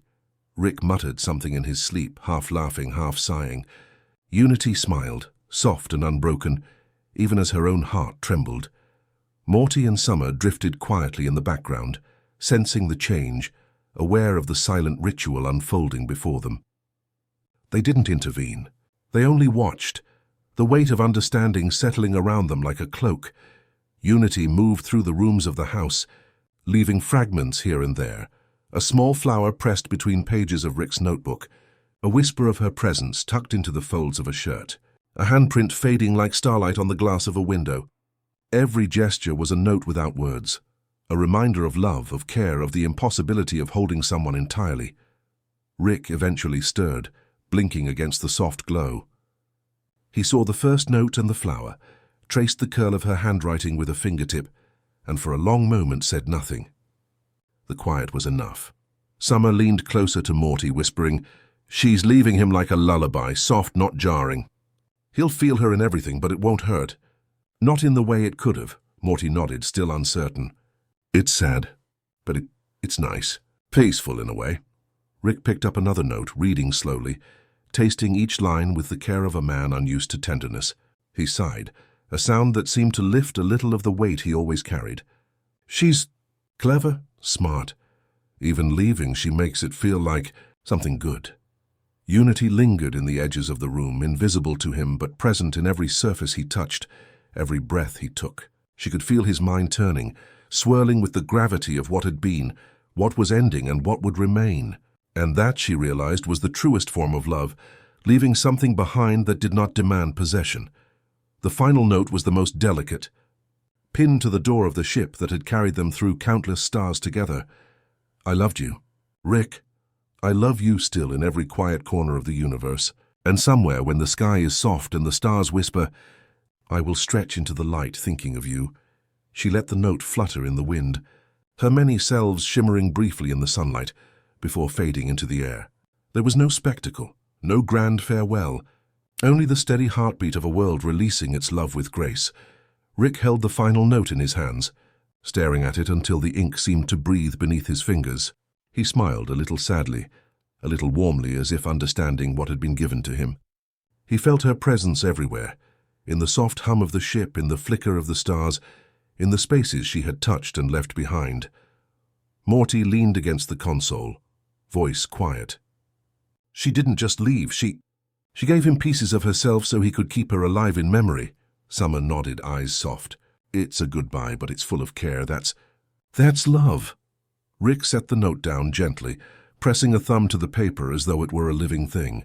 He exhaled slowly, letting the quiet fill him, letting the absence of her physical presence settle like a soft blanket over the room. And for the first time in a long while, Rick felt the stillness without panic, without rush, without the need to fix anything. The world would continue, the stars would turn, and in the spaces between he would carry unity with him. Not as a possession, not as a burden, but as something infinite, quiet and tender.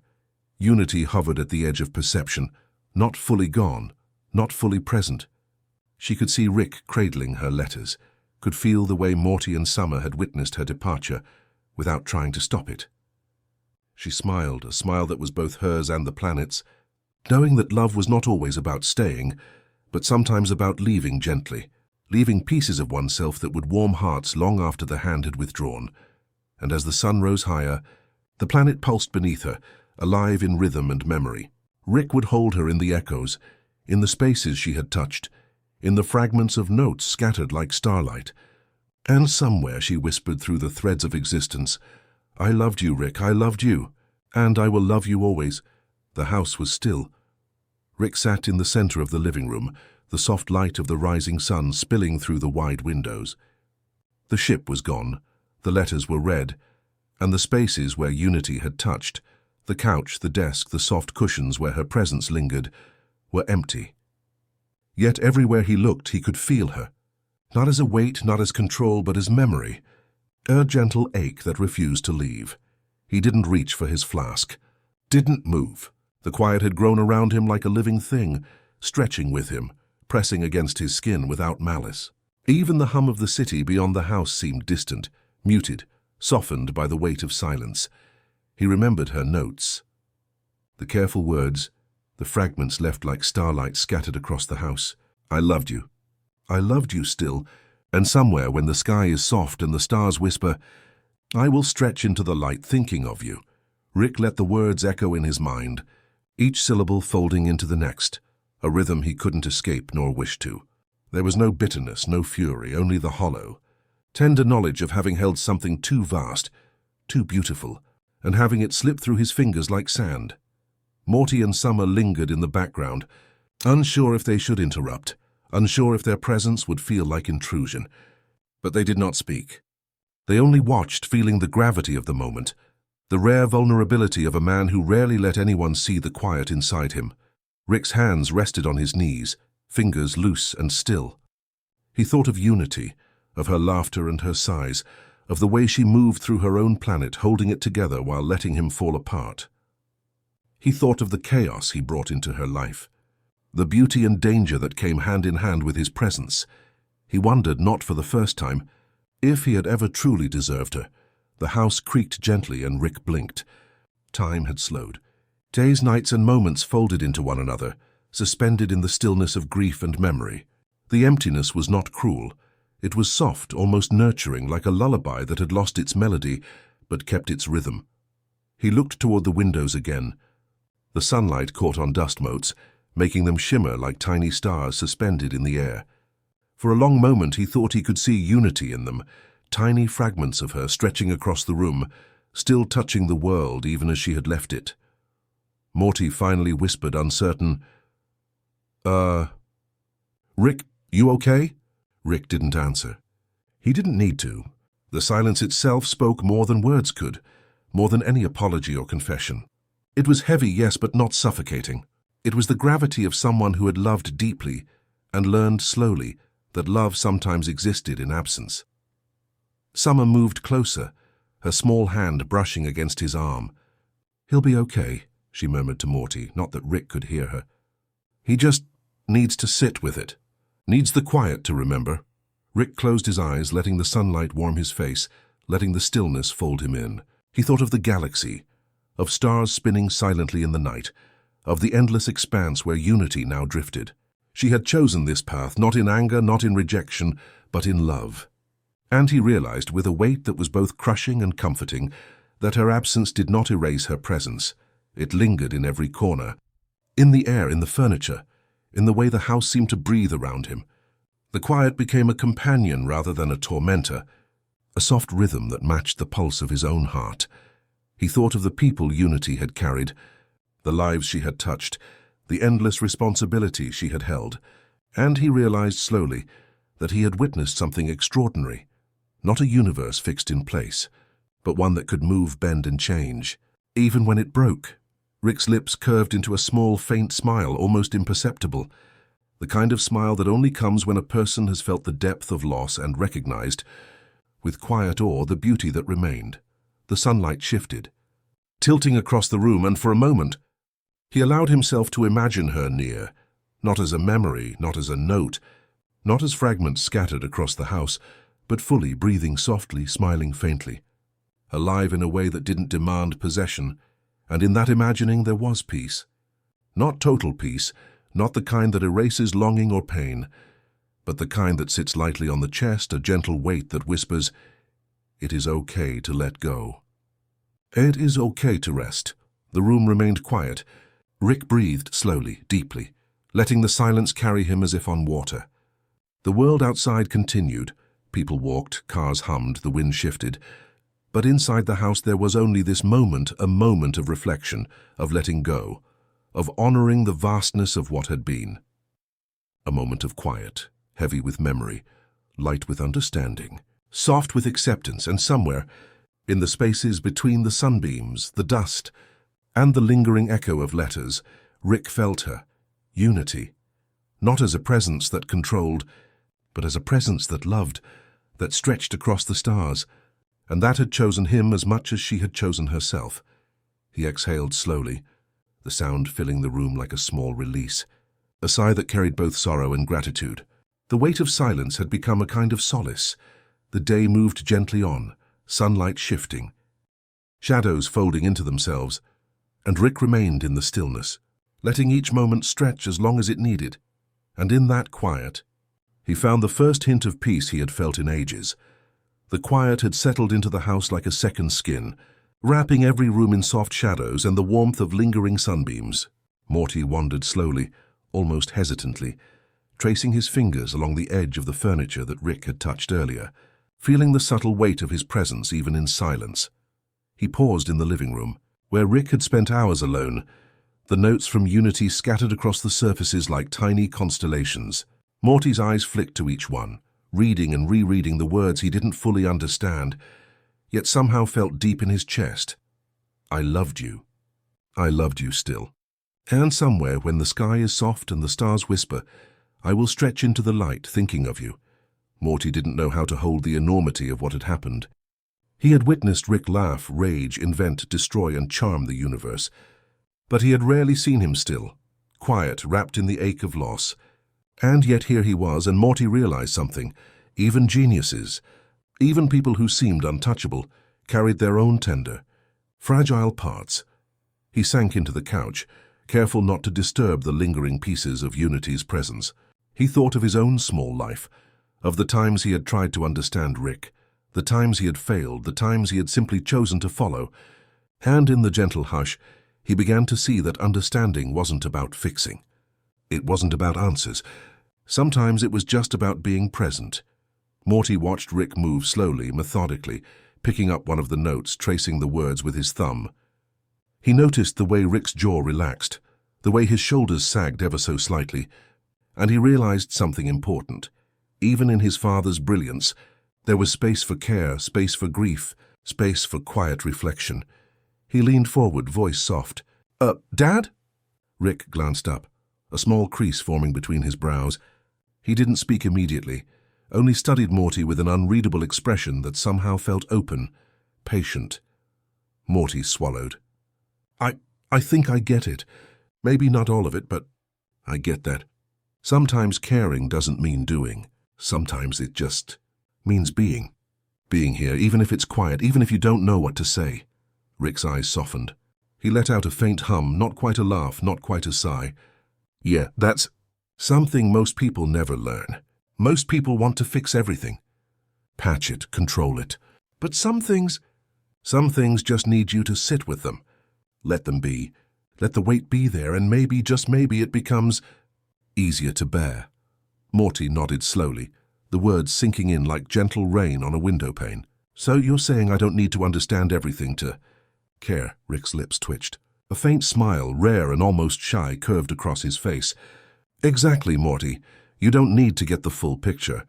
Just sit here, watch, listen, let it settle around you. That's enough." Morty leaned back, feeling the soft rhythm of the house, the way shadows shifted with the sun, the way silence seemed alive rather than empty. For the first time, he understood that caring didn't always come with action. Sometimes it came in patience, in attention, in gentle presence. He glanced at the notes again, at the small fragments of Unity's farewell, and realized that even those words weren't meant to be fully understood. They were meant to be felt, carried, remembered. That, Morty thought, was the softest kind of love, one that lingered even after departure. Rick picked up a second note, one with a pressed flower tucked inside, and held it between his fingers.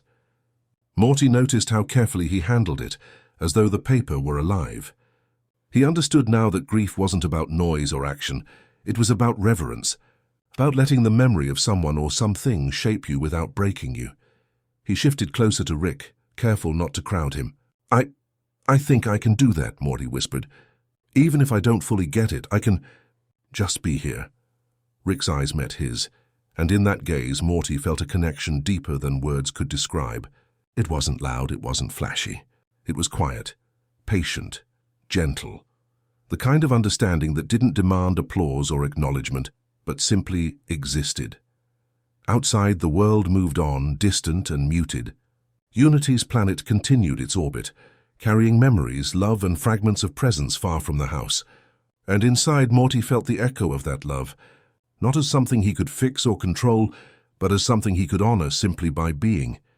He settled back into the couch, watching Rick cradle the letters, the fragments of a universe once held in a single mind. And slowly, the tension in his own chest eased. Caring, he realized, could be simple. Not simple in the sense of easy, but simple in its clarity. Being present, being gentle, being steady. That was enough. Rick finally spoke, voice low, almost shy. "You're learning, Morty. Slowly, but you're learning." "That's more than most ever manage." Morty smiled faintly, feeling warmth bloom in his chest. "Thanks, Dad." The sunlight shifted again, dust motes shimmering like tiny stars in the golden rays.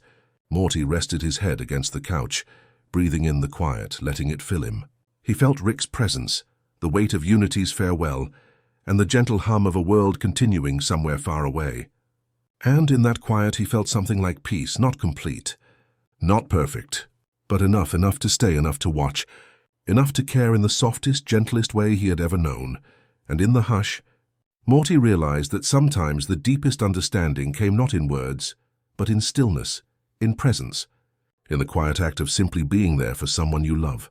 The night had come gently, spreading across the sky like a dark silk sheet. Summer stood at the edge of the ship's observation deck, her fingers resting lightly on the cool metal railing. Below, Unity's planet pulsed faintly, a subtle heartbeat against the black of space. Stars stretched endlessly beyond, soft pinpricks of light that felt ancient and knowing. She breathed in slowly, letting the hum of the ship, the quiet of the universe, and the echo of everything that had happened settle around her. The day had been heavy, thick with notes, farewells, and the lingering presence of her father's grief. And yet, in the soft folds of night, Summer felt something she had not expected, a kind of faith. Quiet, gentle, unwavering. She remembered the way Unity had left, not abruptly, not in anger, not in chaos, She had left in fragments, in small gestures of care, in notes and petals and whispers. It had been a goodbye, yes, but a goodbye imbued with love. Summer realized then that endings could be soft. Endings could carry warmth. Summer's eyes drifted toward the stars and she whispered almost to herself, maybe endings aren't always about loss. Maybe they're just love in a different form. Morty, who had been quietly watching the faint glow of the planet from the opposite side of the deck, tilted his head. You really think so? Summer didn't answer immediately. She let the words settle in the space between them. The universe seemed to echo softly, like a gentle agreement. Yeah, she said finally. I think maybe goodbyes are like letting someone stretch into the light. You feel the absence, sure, but the love doesn't go away, it just shifts. Morty thought about that. He had seen Rick, fragile in his grief, holding on to Unity's letters, letting the quiet fill him. He had learned something about caring, about being present, even when understanding felt impossible. And now, hearing Summer speak, he realized that there were many ways to honor love. Summer continued, voice soft, almost reverent. I think that's what she wanted. Not for him to chase her. Not for him to fix her, just to remember her in pieces, to carry her in a way that makes sense for him. That's love, Morty, even if it doesn't look like what we think it should. Morty nodded slowly, letting her words echo in his chest. I think I get it, he said. Maybe love isn't about holding on tight. Maybe it's about letting go gently and trusting it still matters. Summer smiled faintly, the kind of small, quiet smile that felt luminous in the darkness. Exactly. And maybe that's the part most people miss. They think love has to be loud, or permanent, or perfect. But sometimes it's quiet. And that's enough. Rick's presence hovered nearby, soft in its grief, distant in its brilliance. Summer thought about him, about how he had held Unity's love and loss in equal measure, and how he had begun to learn that presence could be enough. She thought about how he had begun to understand that caring didn't always mean fixing, and she felt a swell of quiet admiration. She let her gaze drift back to the stars. Each one seemed to pulse gently, as though echoing the rhythm of a universe that had learned to carry love and loss together. The soft shimmer of distant suns reminded her that endings were never truly empty. They were beginnings in disguise, fragments of light scattered across time and space. Summer spoke again, softly, almost as a prayer. Maybe we don't have to understand everything to keep loving. Maybe faith is just believing the love is still there, even when it's gone in the way we want. Morty listened, letting the words settle, feeling the quiet calm of someone who had glimpsed truth without needing it spelled out.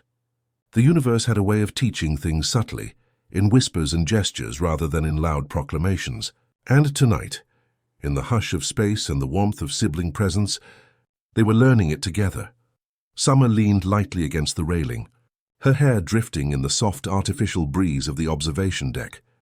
We'll be okay, Morty, even if we don't know what comes next, even if it hurts a little. The love doesn't vanish, it just moves, shifts, finds a new form. Morty nodded, watching the soft pulse of Unity's planet below. Yeah, he whispered. I believe that too. The quiet stretched around them, comforting and profound. Time slowed, as if allowing this moment to linger indefinitely. The stars, the planet, the ship, and their own soft hearts seemed to fold into one another, creating a space that felt larger than the cosmos itself. Summer traced her finger along the railing, imagining the gentle paths of all the love they had known, the love of Unity, of Rick, of each other. It wasn't fixed, it wasn't contained, but it was real. It was alive, flowing quietly in the spaces they could feel but not always see. She whispered once more softly, to no one and everyone. Love is not always loud. Sometimes it's quiet. Sometimes it's faith. And that's enough. Morty exhaled, the breath soft against the cool night. Enough, he echoed. I think I finally understand. The night moved with them, gentle and unhurried, carrying the soft luminescence of a world and the faint memory of a presence that had touched their lives in ways both profound and quiet. Summer and Morty stayed there, watching, breathing, carrying the soft faith that even endings could hold love. And in the hush, beneath the stars and above the gentle pulse of a planet that had once been whole in mind and heart, the siblings realized endings were not erasures and goodbyes were not absences. They were forms of love, quiet, patient, and eternal in their own gentle way. Summer rested her head lightly on the railing, letting the vast night embrace her. Morty stood beside her, feeling the warmth of her quiet understanding. And in that shared silence, they both learned the softest lesson of all, that faith, like love, need not be spoken to be known. The universe turned around them, silent, vast, and tender. And in the gentle pulse of space and heart, Summer held on to her quiet faith, knowing that even in goodbye, love remained. The planet was quiet. At first, it seemed as though the vast surface had taken a deep, lingering breath. The hum of Unity's mind, once a continuous pulse through every street, every creature, every thought, had softened into scattered echoes. The cities shimmered faintly, like water disturbed gently by a breeze, and the people moved with hesitance, as if remembering how to be separate for the first time in an eternity. Some walked in wonder, taking in the small, simple freedoms they had forgotten. One child paused on a sunlit street corner, marveling at the sharp clarity of a single note, a single thought, one that belonged entirely to them. Some adults smiled, shyly discovering the spaces between shared consciousness, the private corners of their minds that had lain dormant for so long. And yet, not all were at ease. Some stumbled, unsure of how to navigate a life they had never truly owned. Memories of shared emotions and collective thought lingered, soft but insistent, like the gentle ache of a remembered song. There were pauses, stumbles, moments of quiet frustration, and gentle tears as they rediscovered the complex. Jagged edges of individuality. Unity watched from somewhere beyond, no longer a controlling mind but a tender presence in the planet's soft pulse. She could feel the hesitation, the joy, the fear, and the wonder. She understood that her absence was not a loss alone. It was a chance for the world to learn the fragile beauty of imperfection. Morty, Summer, and Rick observed from orbit, quiet and reflective. Morty's eyes traced the streets below, noting the shifts in movement, the hesitancy and the laughter that bubbled up in small pockets. "It's kind of messy," he said softly, "but it's alive, it's real." Summer nodded, her gaze lingering on a small gathering of people who paused to greet one another in private ways, as though remembering how to speak just for themselves. "Yeah," she said, "messy is life, and life is what matters, not perfect harmony." Rick, unusually quiet, sipped from his flask, though not to dull the moment, more to let the silence and observation settle in. He had seen Unity's perfection, the totality of her control, the unbroken hum of connection. But watching her absence, he understood something deeper. Life, messy and unpredictable, held its own beauty, even in imperfection. The once united planet moved cautiously forward. Markets reopened, creatures wandered, families adjusted. Relationships redefined themselves without the totality of Unity's embrace. Some people leaned into individuality with giddy delight, relishing small freedoms. Some clung to fragments of the collective memory, unsure how to reconcile the past with the present. And in those contrasts, life unfolded with gentle unpredictability, like a song that had learned new rhythms. Morty whispered, "It's like they're learning to be themselves again, but it's okay if they don't know how yet. They'll figure it out." Summer's voice was soft, almost reverent. "Yeah, that's the gift, isn't it? Not knowing. Not being perfect. Just trying and living, even if it's messy." Rick leaned back, watching the flicker of activity below. He could feel the remnants of Unity's care, the echo of love that had stretched across a whole planet, and he understood the quiet weight of her choice. She had left them a world to rediscover, to hold and to live in, rather than a world that would remain hers in perfection. Across the planet, small acts began to ripple outward. A baker decided to craft a new recipe, delighting in the freedom to taste, to experiment, to fail. A teacher allowed her students to ask questions she didn't have to answer immediately, finding joy in curiosity rather than control. Children chased sunlight, unbound by the careful pacing of Unity's mind, laughing in small bursts that reverberated in the streets and everywhere. The echoes of Unity's presence remained, not as command or control, but as a memory, a soft whisper in hearts and thoughts. Morty realized that even in absence, love could linger like sunlight caught in a window, warming quietly without being demanded. Summer watched a group of friends sit together, debating and arguing and laughing all at once, a chaos of voices that had been impossible before. "Look at that," she murmured. "It's alive. Imperfect but alive," Morty nodded. "And I think that's what she wanted. Not a perfect world, but one that could feel and try and fail, and still keep going."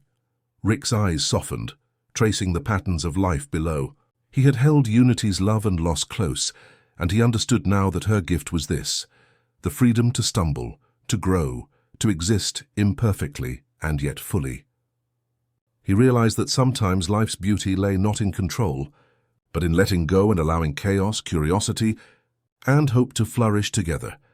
The planet continued its quiet pulse, a slow, steady heartbeat across the orbiting night. Morty and Summer stayed with Rick, standing silently at the railing, observing the fragile, beautiful bloom of individuality, and the echoes of collective memory fading softly into place. And in the quiet of that night, the universe felt gentle, forgiving, and infinite. The once united world had returned to itself, messy, bright, and alive, carrying both the memory of love and the promise of discovery. Somewhere deep in the folds of space, unity stretched, light and presence scattering, leaving the planet to breathe, to stumble, and to thrive in the imperfect, delicate rhythm of being wholly itself. The siblings exhaled softly, letting the hum of life below wash over them. Morty whispered, "It's beautiful." "Even like this," Summer nodded, closing her eyes. "Messy, imperfect, beautiful. That's what matters.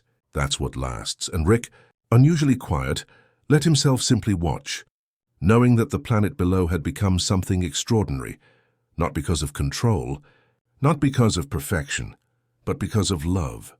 Absence and the fragile, quiet courage to begin again. The room was quiet, as if the walls themselves had learned to hold their breath. Rick sat in the center, a single bottle resting on the table before him.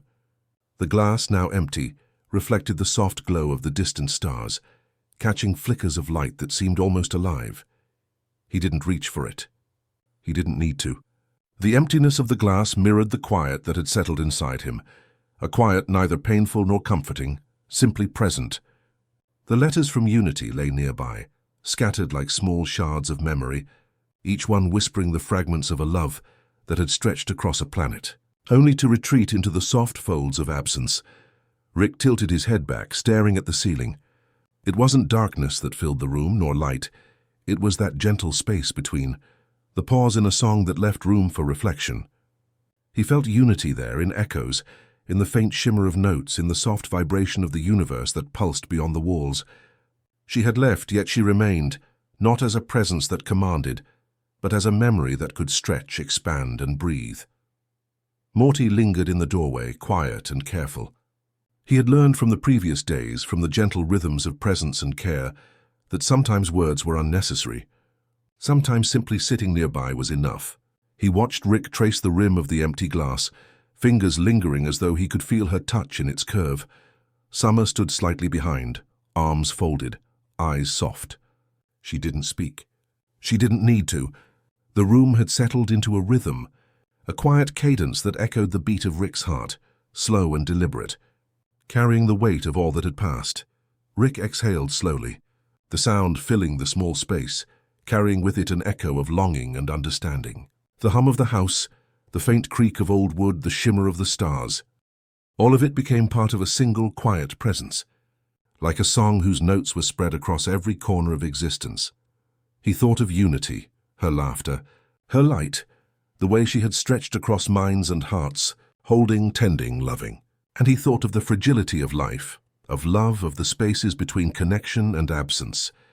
There were no easy answers here, no resolutions, only reflection, and the slow, steady ache of carrying a universe in memory.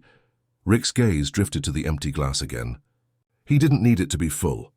He didn't need it to be anything at all. It was a mirror, a silent witness, a companion in quiet contemplation. He traced its edge with a fingertip, letting the cool surface remind him of absence, of presence, of everything simultaneously. Morty shifted slightly, careful not to disturb the stillness. "Dad, you okay?" he whispered, voice low. Rick's eyes remained fixed on the glass. "Yeah, I'm okay," he said finally, not in certainty but in acceptance. Not everything needs to be loud. Not everything needs fixing. Some things just are. And you sit with them. You feel them. You let them be. Summer nodded softly, moving closer to the table, letting the quiet fill her chest. It's like the silence is part of the story, part of the love, part of everything. Rick didn't answer. He simply inhaled, exhaled, letting the weight of absence, memory, and love fill him without crushing him.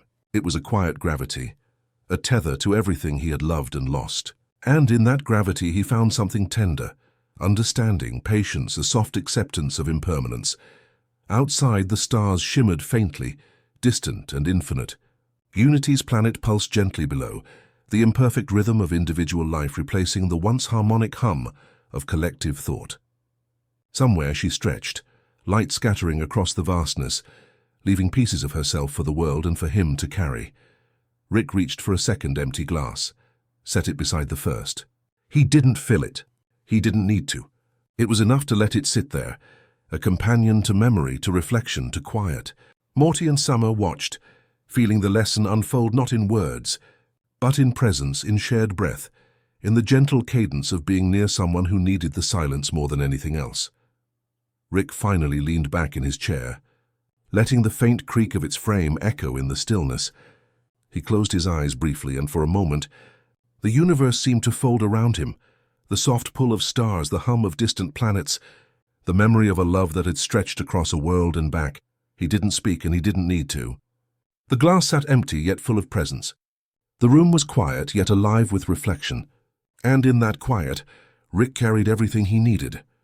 The memory of love, the pulse of life, the gentle ache of absence, and the soft understanding that even emptiness could hold meaning.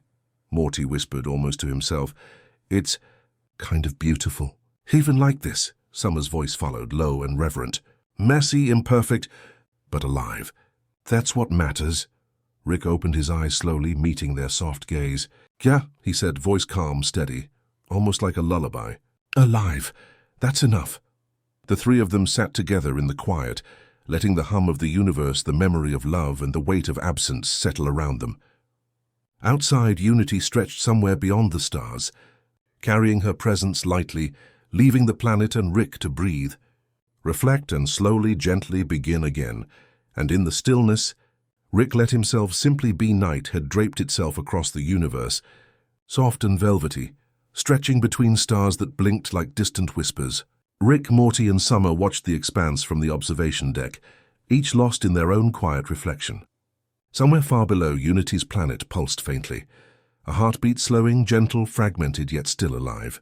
The ship's hum blended with the subtle rhythm of the cosmos. Summer traced patterns on the railing with her fingers, while Morty leaned back, letting the soft pulse of space settle into his chest. And Rick sat, the quiet of the universe pressing around him. Neither heavy nor oppressive, only present. Rick thought of connection, not the commanding, total embrace of unity, but the smaller, fragile kind that flickered between beings. The moments when someone notices, when someone listens, when someone simply sits with you without trying to fix the world. The moments Morty had begun to understand. The moments Summer had quietly embraced. He pictured the times they had all been together, orbiting the planet below, witnessing fragments of life reclaiming themselves after Unity's absence. He remembered laughter, hesitations, gentle disagreements, and quiet awe. Life was messy, unpredictable, and imperfect, but in that imperfection lay connection, waiting to be discovered in the smallest gestures. Morty exhaled softly, breaking the silence. "It's like we all want the same thing, right? To be known, to be held, to not be alone." Rick didn't answer immediately. He let the words drift in the warm hush of the room. Finally he spoke, voice low, thoughtful. "Yeah, Morty, that's it. It's not about grandeur or control. It's about those tiny, fragile moments. That's where the real truth of connection lives." Summer nodded, softly smiling. "And it's okay if it's messy. If it's complicated. If it doesn't make sense all the time. That's what makes it real." Rick let his gaze drift to the stars. He imagined Unity stretching, somewhere across the void, her presence scattering across the universe like sunlight on water.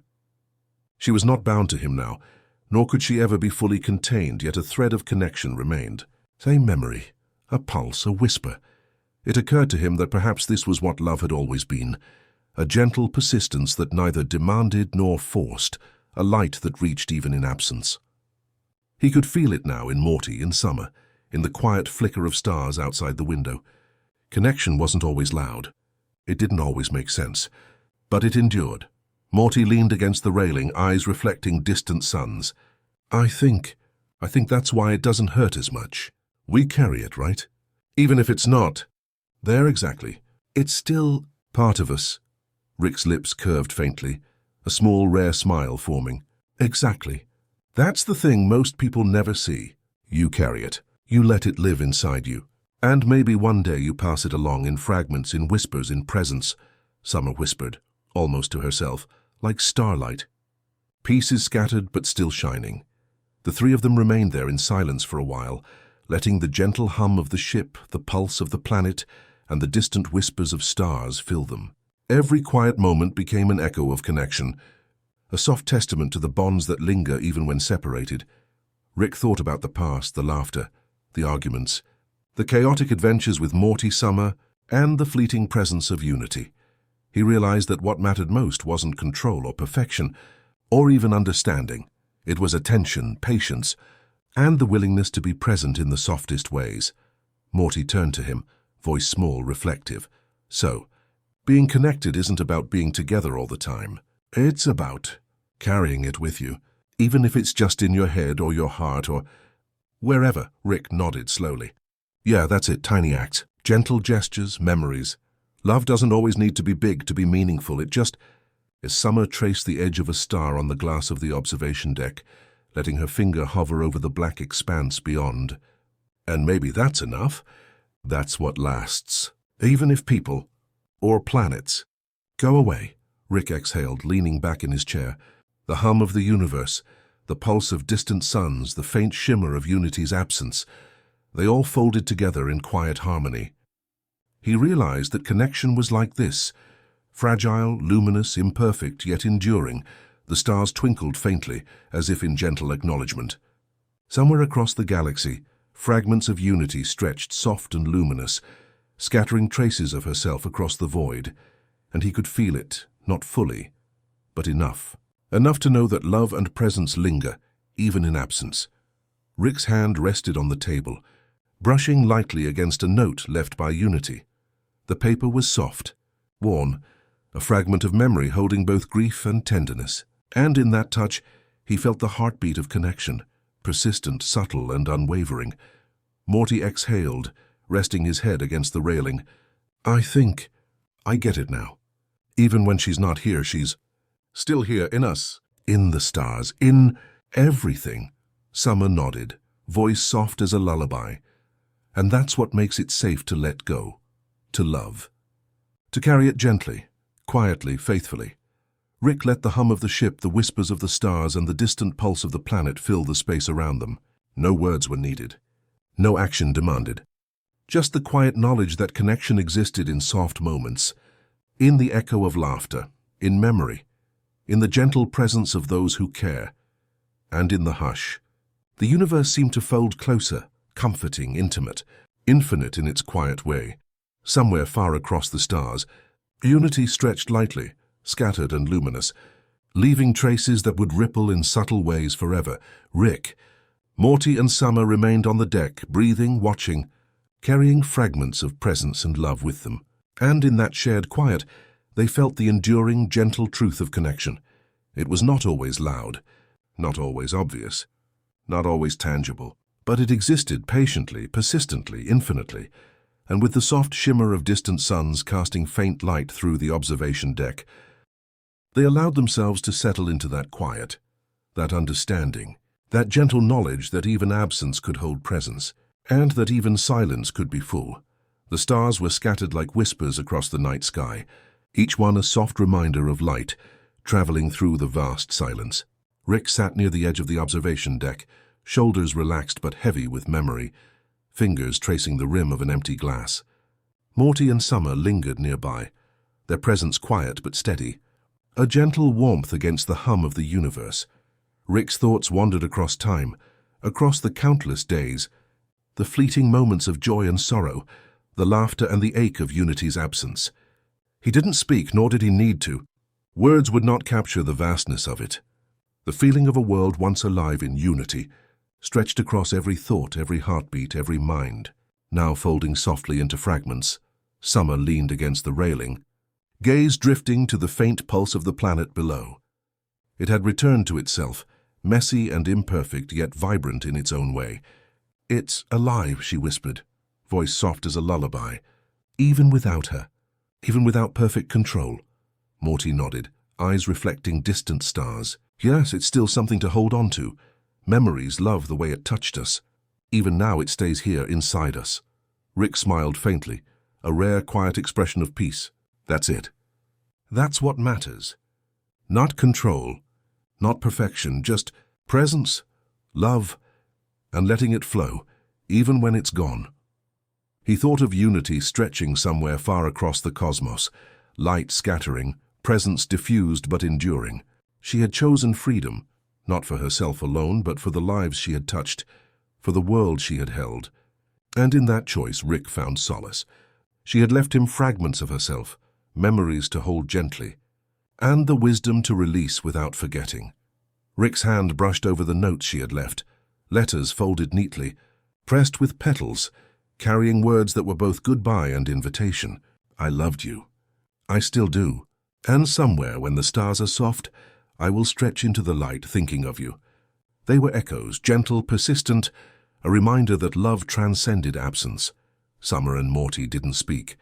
They only listened to the quiet hum of the universe, the pulse of a planet learning to live imperfectly, and the faint warmth that lingered between them.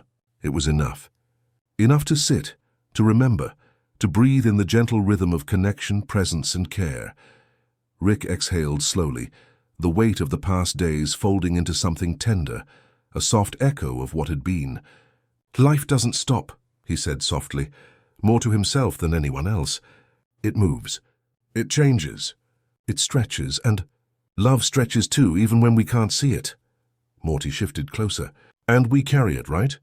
Even if it's messy or gone or impossible to understand fully?" Rick nodded. "Exactly. We carry it, and in carrying it, we honor it.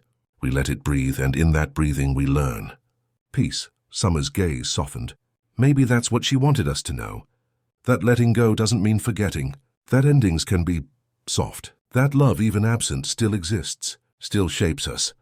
Rick's eyes drifted toward the far reaches of space. Somewhere out there, Unity stretched unbound, scattered across the cosmos, yet connected in invisible threads that whispered in memory, in thought, in the quiet heartbeat of worlds and people alike. Morty exhaled, a soft smile forming. "It's kind of beautiful, even in goodbye." Rick's lips curved faintly. "Yeah, that's the part people miss. Goodbyes aren't erasure, they're transformation. They leave space for what comes next, for what survives, for what's quietly ours to hold. And sometimes, that's the kindest thing love can do." Summer rested her hand on the railing, eyes fixed on the twinkling stars. "Messy, imperfect, quiet, alive. That's what matters. That's what lasts." Rick let himself lean back, allowing the silence to fold around him, soft and infinite. There was no rush, no need for conclusion, no imperative to fix or explain. Only the gentle rhythm of hearts, minds, and memories that stretched across time, space, and emotion. The ship hummed softly beneath them. Outside, the universe continued its slow, patient spin. The planet below breathed, unhurried, imperfect, alive. And somewhere far away, Unity stretched. A presence no longer held in control but remembered, carried, and cherished. Rick, Morty, and Summer remained on the observation deck, letting the quiet linger, letting the memory of love stretch softly around them. The night sky pulsed gently, and in that pulse was comfort, reverence, and the quiet acknowledgement that endings could be gentle, that love could endure, and that presence was sometimes enough. Rick finally spoke, voice low, carrying warmth and resignation. "And somewhere, I'm still stretching into the stars, carrying the memory of a whole world that once loved me." The siblings didn't answer. They didn't need to. The words hung in the air like a soft lullaby, a gentle exhale, a pause in the song of the universe. And in that hush, in the quiet fold of memory, reflection, and love, the story found its rest. The weight of absence was tempered by the warmth of presence, the ache of goodbye softened by enduring memory, and the universe held them gently, infinitely. Tenderly, the stars shimmered. The planet pulsed, and somewhere beyond sight, beyond touch, beyond certainty, unity stretched lightly, leaving traces of light, love, and presence to ripple quietly through the cosmos. Rick's glass sat empty but full of reflection. The letters remained, fragments of love whispering in silence. And the three of them, together and apart, lingered in the soft peace of everything that had been, everything that remained, and everything that would quietly follow. The story didn't demand a conclusion, for none was needed. It only asked that they breathe, remember, and carry the gentle, persistent truth of connection, love, and letting go. And with the final shimmer of stars and the soft hum of the universe, the tale closed like a lullaby. And somewhere Rick is still stretching into the stars, carrying the memory of a whole world that once loved him, in the hush that followed softly to you. Thanks for spending this time with us. Sleep well. Everything's going to be okay, man.